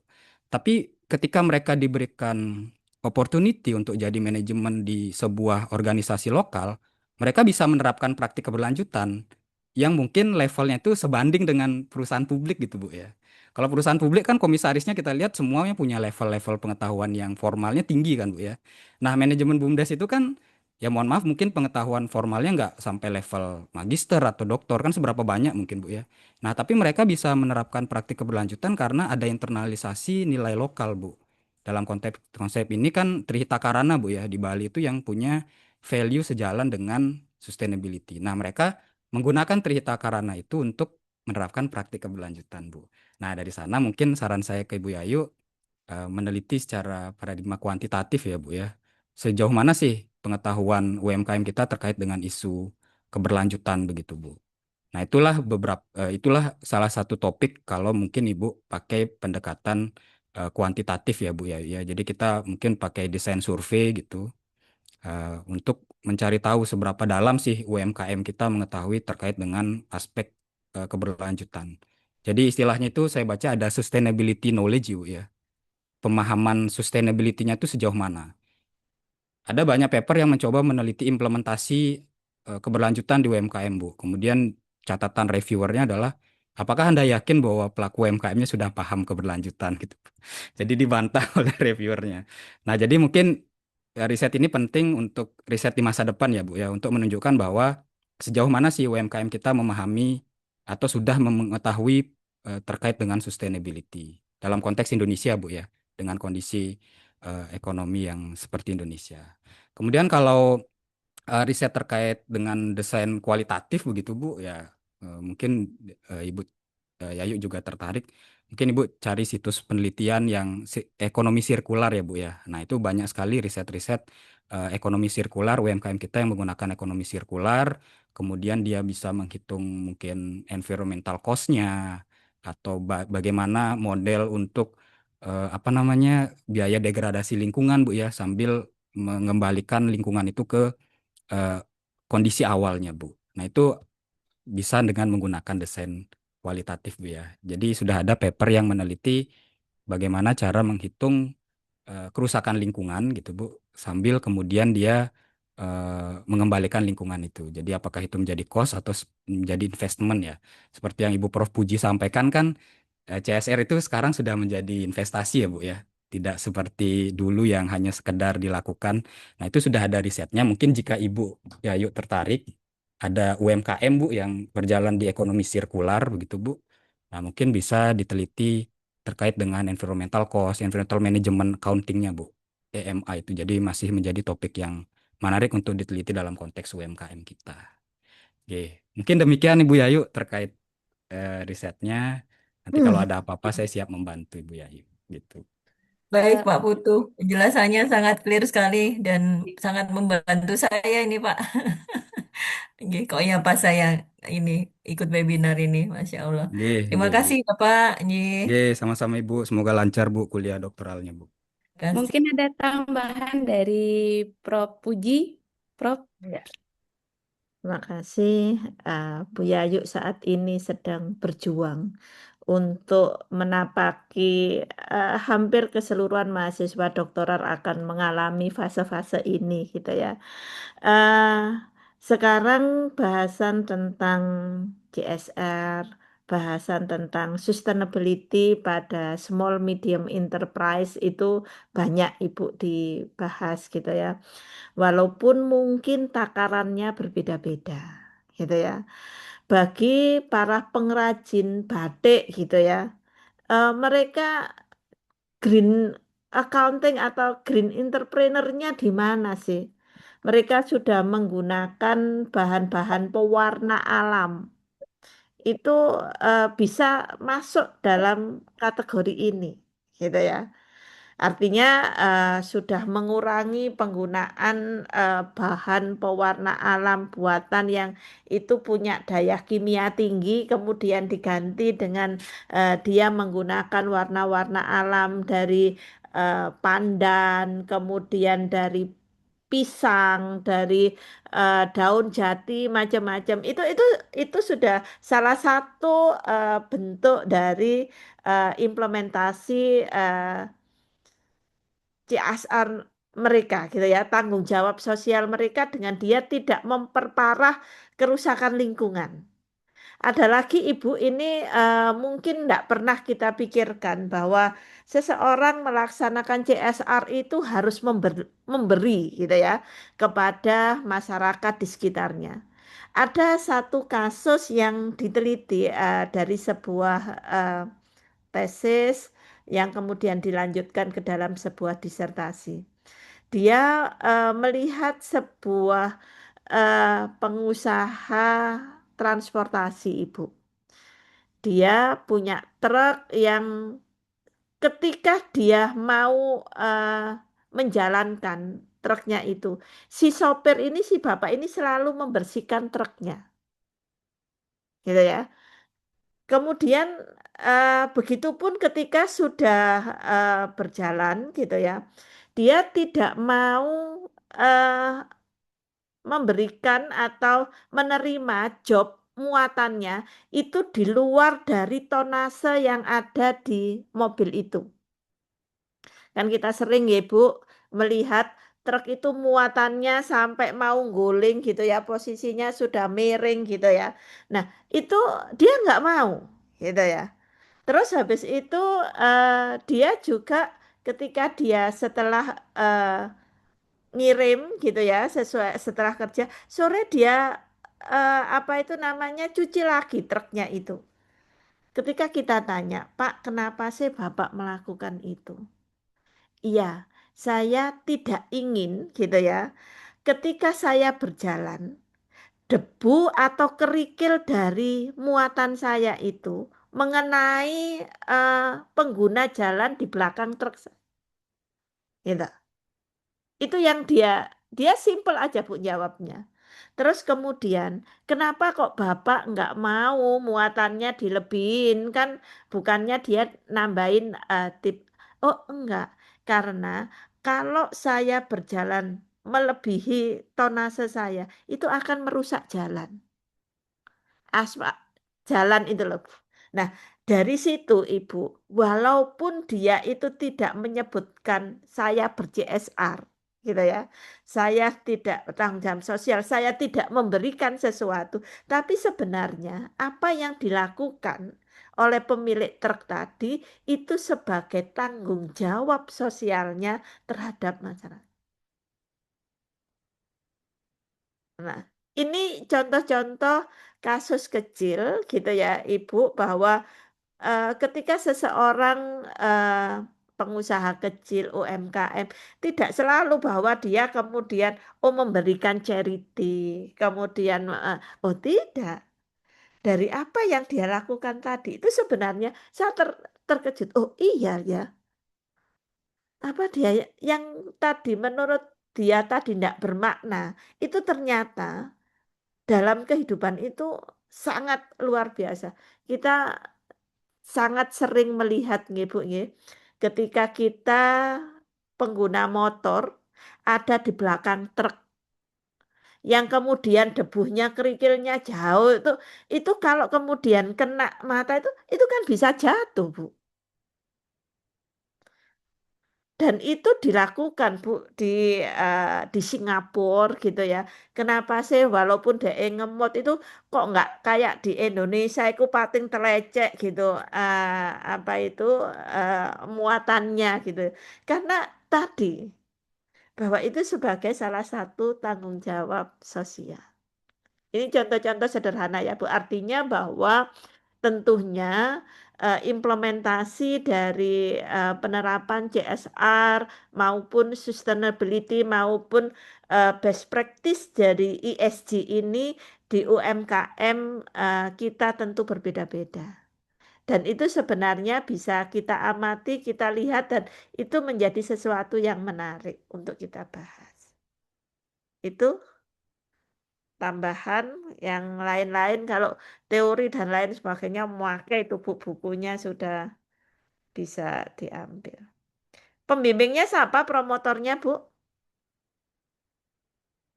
Saya ini apa Prof Santi, anu Dokter Santi, Bu, Santi, sama oke Prof terus? Iswati, iya, Oh Prof sama Iswati, Prof oke. Iswati, iya, ini. Oh. Santi itu satu kelas S1-nya dengan saya dulu. Oh, iya. Nanti sampaikan aja saya kemarin ikut dengan Bu Puji. Gitu. Di UNER Oh, hampir iya, iya. 95% lah Bu kenal karena teman-teman. Iya. Eh, ya, Mohon doanya, Bu, karena saya masih ya, belajar sekali, Bu. Ini saya siap Bu. kebetulan Pokoknya semangat bukan. Bu. Ini. Salah satu untuk selesai dokter itu satu Bu, nekat. Nah, iya, Bu. Bonek ya, Bu? Kalau Ibu menunggu sempurna nggak selesai. Jadi Iya, nekat. betul. Ini. Oke. Matur nuwun sangat, Ibu. Sangat, sangat ini saya note semua, Bu. Saya catatin semua. Inje, matur nuwun, Bapak, Ibu. Inje. Oke, Ibu Yayu, terima kasih Oke, Ibu. baik, terima kasih atas jawaban dari Prof. Puji. Ya, memang ini kan kalau kita lihat mengenai CSR dalam UMKM itu belum terstandarisasi atau belum diwajibkan gitu, nggih. Ya, itu mungkin kita lihat pengusaha atau UMKM kita di Indonesia sekarang belum diwajibkan, tetapi kesadaran akan CSR-nya itu sudah terlihat ya. Enten nggih Bu Prom nggih dan Pak Putu nggih.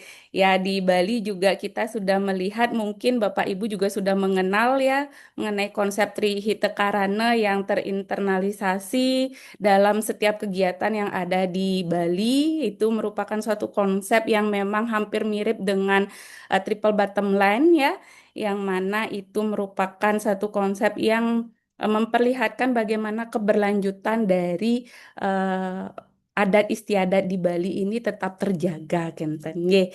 Baik, mungkin dari Bapak Ibu yang lainnya memiliki pertanyaan dan saran atau ingin diskusi, dipersilakan Bapak Ibu.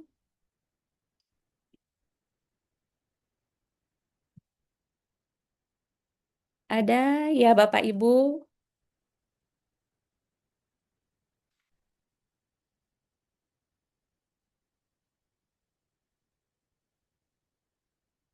Mungkin sambil menunggu atau jika tidak ada pertanyaan, saya ingin bertanya sedikit ini untuk Bapak Dr. Putu Sukma dan Prof. Puji ya mengenai eh, kita kan sekarang belum melihat ya mengenai adanya implementasi dari CSR dalam eh, bidang pendidikan atau dalam perguruan tinggi, nggih, Bapak Ibu, nggih. Mungkin kita juga pernah melihat adanya pengukuran dari UI Green Matrix gitu ya, Bapak Ibu ya. Mungkin Bapak Putu Sukma atau Prof. Puji memiliki pandangan sampai sejauh mana pertanggungjawaban atas corporate social responsibility ini terintegrasi dalam pertanggungjawaban pada perguruan tinggi, nggih, Bapak Ibu, nggih. Mungkin dari Pak Dr. Putu Sukma terlebih dahulu punya pandangan ini, karena ini juga kan waktu ini kalau tidak salah sudah ada yang namanya dari LL Dikti ya, dari Kemendikbud Dikti itu sudah mewajibkan adanya laporan sosial laporan dampak sosial ekonomi dan lingkungan ya, kalau tidak salah saya, nggih. Mohon maaf kalau saya salah, tolong diperbaiki Prof. Puji. Ya, sampai sejauh mana ini di sektor perguruan tinggi mampu mengimplementasikan dari pertanggungjawaban CSR-nya mungkin. Silakan Pak Dr. Putu. Nggih, terima kasih Bu Intan. Sebenarnya di sektor publik pun termasuk universitas kan isu keberlanjutan sudah ada ya Bu ya. Mungkin saya lihat yang pertama sudah banyak kampus di Indonesia yang masuk ke UI Green Metric ya. Jadi beberapa kampus itu seperti UI, UGM, UNER itu sudah menyusun, UB juga menyusun laporan keberlanjutan ya. Yang praktik ini sudah dilakukan lah di luar Indonesia, sudah banyak kampus di Australia udah mulai melakukan ini udah dari dulu ya Bu ya. Tapi dengan adanya UI Grand Metric kan ya dalam tanda petik kan kampus kita juga haus dengan ranking ya Prof ya. Jadi semua ranking yang berhubungan baik dengan apa gitu akan selalu diikuti. Jadi UI Grand Metric juga juga memberikan itulah. Jadi ada pressure lah buat manajemen kampus. Apalagi sudah ada itu ya Bu ya, surat edaran terkait dampak itu juga bisa membantu. Dan yang saya lihat juga Prof, kan ada SDGs Center ya. Di setiap kampus sekarang juga ada SDGs Center yang tugasnya juga untuk memastikan bahwa setiap aktivitas di kampus itu kan sesuai dengan tujuan pembangunan berkelanjutan ya, Prof Puji ya. Kalau di kampus kami di Universitas Pendidikan Ganesha itu setiap sekarang masukkan proposal tuh harus ada SDGs apa yang kena gitu. Jadi ngumpul ngumpul laporan akhir pun harus kena nih SDGs mana kan yang sesuai kan gitu. Nah, itu kan salah satu bukti komitmen lah Bu Intan ya, bahwa di kampus itu sekarang sudah mulai masuk ke aspek keberlanjutan begitu. Tapi Ibu Bapak mungkin yang akan tertarik ngambil riset akuntansi keberlanjutan di kampus mungkin bisa menyusun ini yang kita belum punya sekarang, matriks materialitas informasi nggih Prof. Nah, jadi matriks materialitas informasi itu kan sudah ada di sektor untuk perusahaan publik kan sudah ada yang buat ya, Prof. Nah, yang belum kita punya itu matriks materialitas informasi untuk universitas, Ibu Bapak. Nah, itu yang belum kita punya. Jadi, kalau Ibu Bapak tertarik meneliti sustainability accounting di universitas, mungkin bisa meneliti terkait matriks materialitas informasi. Informasi-informasi apa saja sih yang material dalam laporan keberlanjutan di universitas? Misalkan, apakah informasi terkait dana untuk penelitian bidang sustainability itu material buat stakeholder? Nah, itu kan kita bisa bisa teliti ya, Ibu Bapak ya. Kemudian, apakah universitas kalau menganggarkan dana untuk, kalau sekarang ada desa binaan ya, Prof ya. Jadi setiap universitas juga ada desa binaan. Apakah itu adalah informasi yang material juga? Karena kan universitas itu berbeda dengan perusahaan publik ya, Prof. Jadi berfokus pada pelayanan ke stakeholder, pasti informasi materialnya berbeda dengan perusahaan publik nih. Nah, mungkin itu bisa bisa diteliti, Bu Bapak, terkait dengan materialitas informasi pada laporan keberlanjutan di di universitas. Jadi sudah banyak perusahaan universitas kita yang merilis laporan SDGs atau laporan keberlanjutan. Nah, itu bisa bisa kita teliti. Dan pasti akan masuk ke sektor publik ya, Prof Puji. Apalagi minggu lalu IAI Jatim sudah menggelar, itu sudah mengundang BPK, BPKP, kemudian ya pasti arahnya akan ke sektor publik juga. OPD-OPD akan mulai ada tekanan untuk, nah apakah ini bisa diimplementasikan atau tidak kan juga bisa kita teliti ya, Prof Puji ya. Apakah misalkan organisasi sektor publik kita udah siap gitu ya untuk masuk ke eh, keberlanjutan ini gitu, ataukah masih berkutat dengan birokrasi yang terkait anggaran harus habis lah atau apa. Nah, itu bisa bisa kita. Oke, mungkin demikian pendapat saya, Ibu Intan. Terima kasih, Bu. Baik, terima kasih Pak Dr. Putu. Prof. Puji mungkin ada tambahan? Ya. Mhm. Menarik gitu ya. Bagaimanakah terkait implementasi ini di dunia pendidikan khususnya kampus? Karena salah satu slogan yang selalu didengungkan adalah kampus berdampak. Maka salah satunya adalah punya dampak sosial, punya dampak lingkungan gitu ya.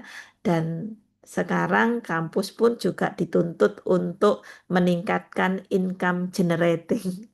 Nah, inilah yang kemudian SGDS ini menjadi penting.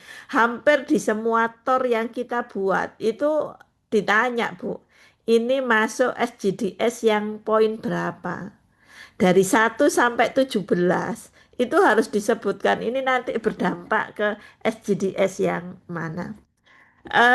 Yang sering kita kenal ada UI Green Method ya. Ini hampir banyak diikuti oleh kampus-kampus yang di Indonesia gitu ya. Bagaimanakah kampus itu mampu menjaga lingkungannya?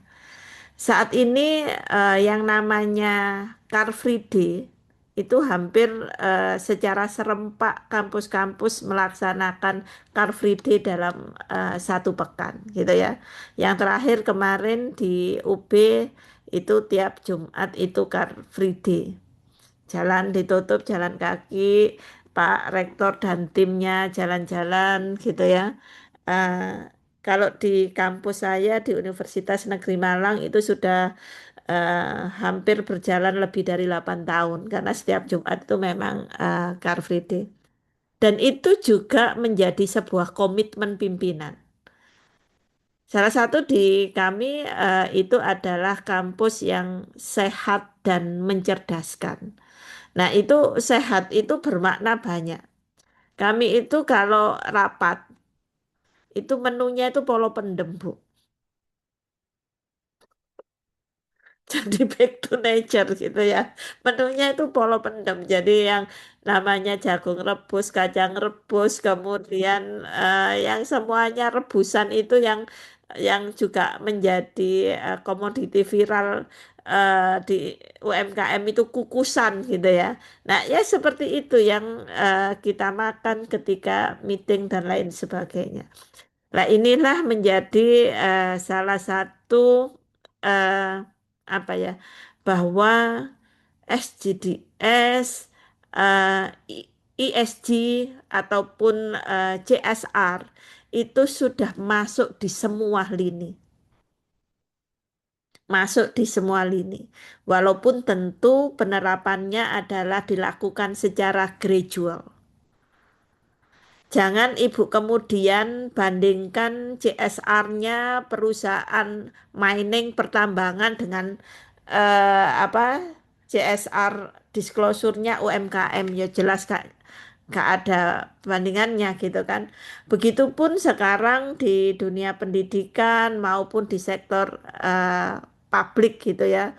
Pemda-pemda nanti sebenarnya ini menjadi peluang Pak Putu. Sebelum kedahuluan oleh UI yang sudah membentuk UI Green Metric, kita buat sebenarnya ini untuk pemerintahan. Ini menjadi challenge bagi kita. Karena kalau ini nanti menjadi acuan dan diikuti oleh pemda-pemda seluruh Indonesia, oh marketnya luar biasa. Pak Putu mau keliling sa Indonesia tiap minggu wis kelakon wis. Gitu. Nah, ini menjadi challenge. Mudah-mudahan nanti ITSMA bisa memfasilitasi kolaboratif ini sehingga kalau indikatornya nanti bisa disusun khusus untuk sektor publik dalam hal ini adalah pemerintah daerah itu luar biasa. Itu mahakarya yang luar biasa. Gitu. Oke. Itu saja Mbak Intan ya. Jadi Baik, terima sekarang itu kasih. anak-anak mahasiswa baru Mm-mm. itu salah satu yang diminta itu tanaman. Mm-mm. Ya kan membawa tanaman untuk menanam. Bayangkan kalau misalkan UB itu 18.000 saat ini mahasiswa baru bawa tanaman itu mau ditanam di lapangan stadionnya itu sudah penuh. Gitu. Iya, Ya iya. kan? Belum lagi sekarang sudah mulai musim ketika pengukuhan, ketika pelantikan, ucapannya bukan bunga papan, tetapi bibit pohon. Ini Bibit pohon. menunjukkan bahwa mulailah kesadaran atas Lingkungan. empati Mm-mm. atas lingkungan itu menjadi lebih tinggi. Nggih. Nggih. Baik, Prof. Puji dan Pak Dr. Putu ya, ini sangat menarik ya menurut saya ya, karena memang kalau kita lihat dunia ini sudah tua ya, kalau tidak tanggung jawab kita siapa lagi itu ya, ya Prof. Puji dan Pak Putu ya. Untuk Bapak Ibu, untuk materi mungkin sudah di-share di room chat oleh panitia dan juga Pak Dr. Putu juga sempat mengirimkan materi atau jurnal ya yang terkait dengan apa ini ya terhadap UMKM ya. CSR terhadap UMKM. Mungkin Bapak Ibu bisa memanfaatkan semua materi yang sudah ada di room chat. Ye. Mungkin Bapak Ibu yang lainnya masih ada pertanyaan atau yang ingin didiskusikan, silakan. Ye. Baik, jika tidak ada, ya saya izin untuk tutup ya, Bapak Ibu, untuk kegiatan kita hari ini ya. Baik, tidak terasa kita sampai pada penghujung kegiatan ITSMA Book Premier, Bedah Buku Teori Kontemporer Akuntansi Keberlanjutan. Ya, saya atas nama moderator hari ini, yaitu Dr. Nimade Intan Priliandani. Mohon maaf apabila terdapat kekurangan selama memandu acara. Eh, untuk selanjutnya, untuk kegiatan selanjutnya ya, akan saya kembalikan waktu dan tempat kepada Ibu MC ya. Dipersilakan Ibu Hasna.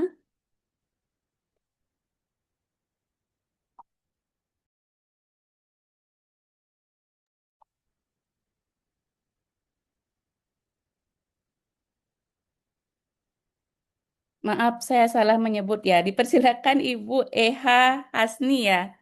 Silakan Ibu, waktu dan tempat saya kembalikan.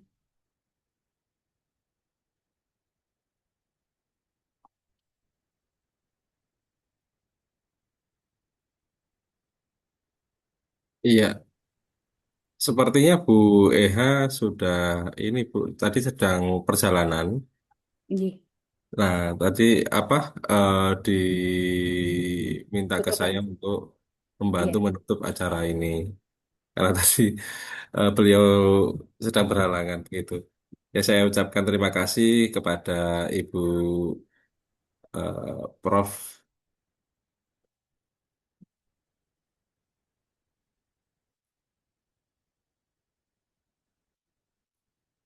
Bentar, bentar.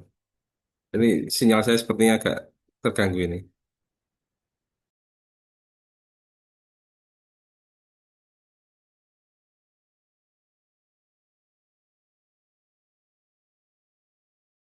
Bu Intan bisa mohon izin untuk ditutup saja Bu. Saya sepertinya agak terkendala sinyal.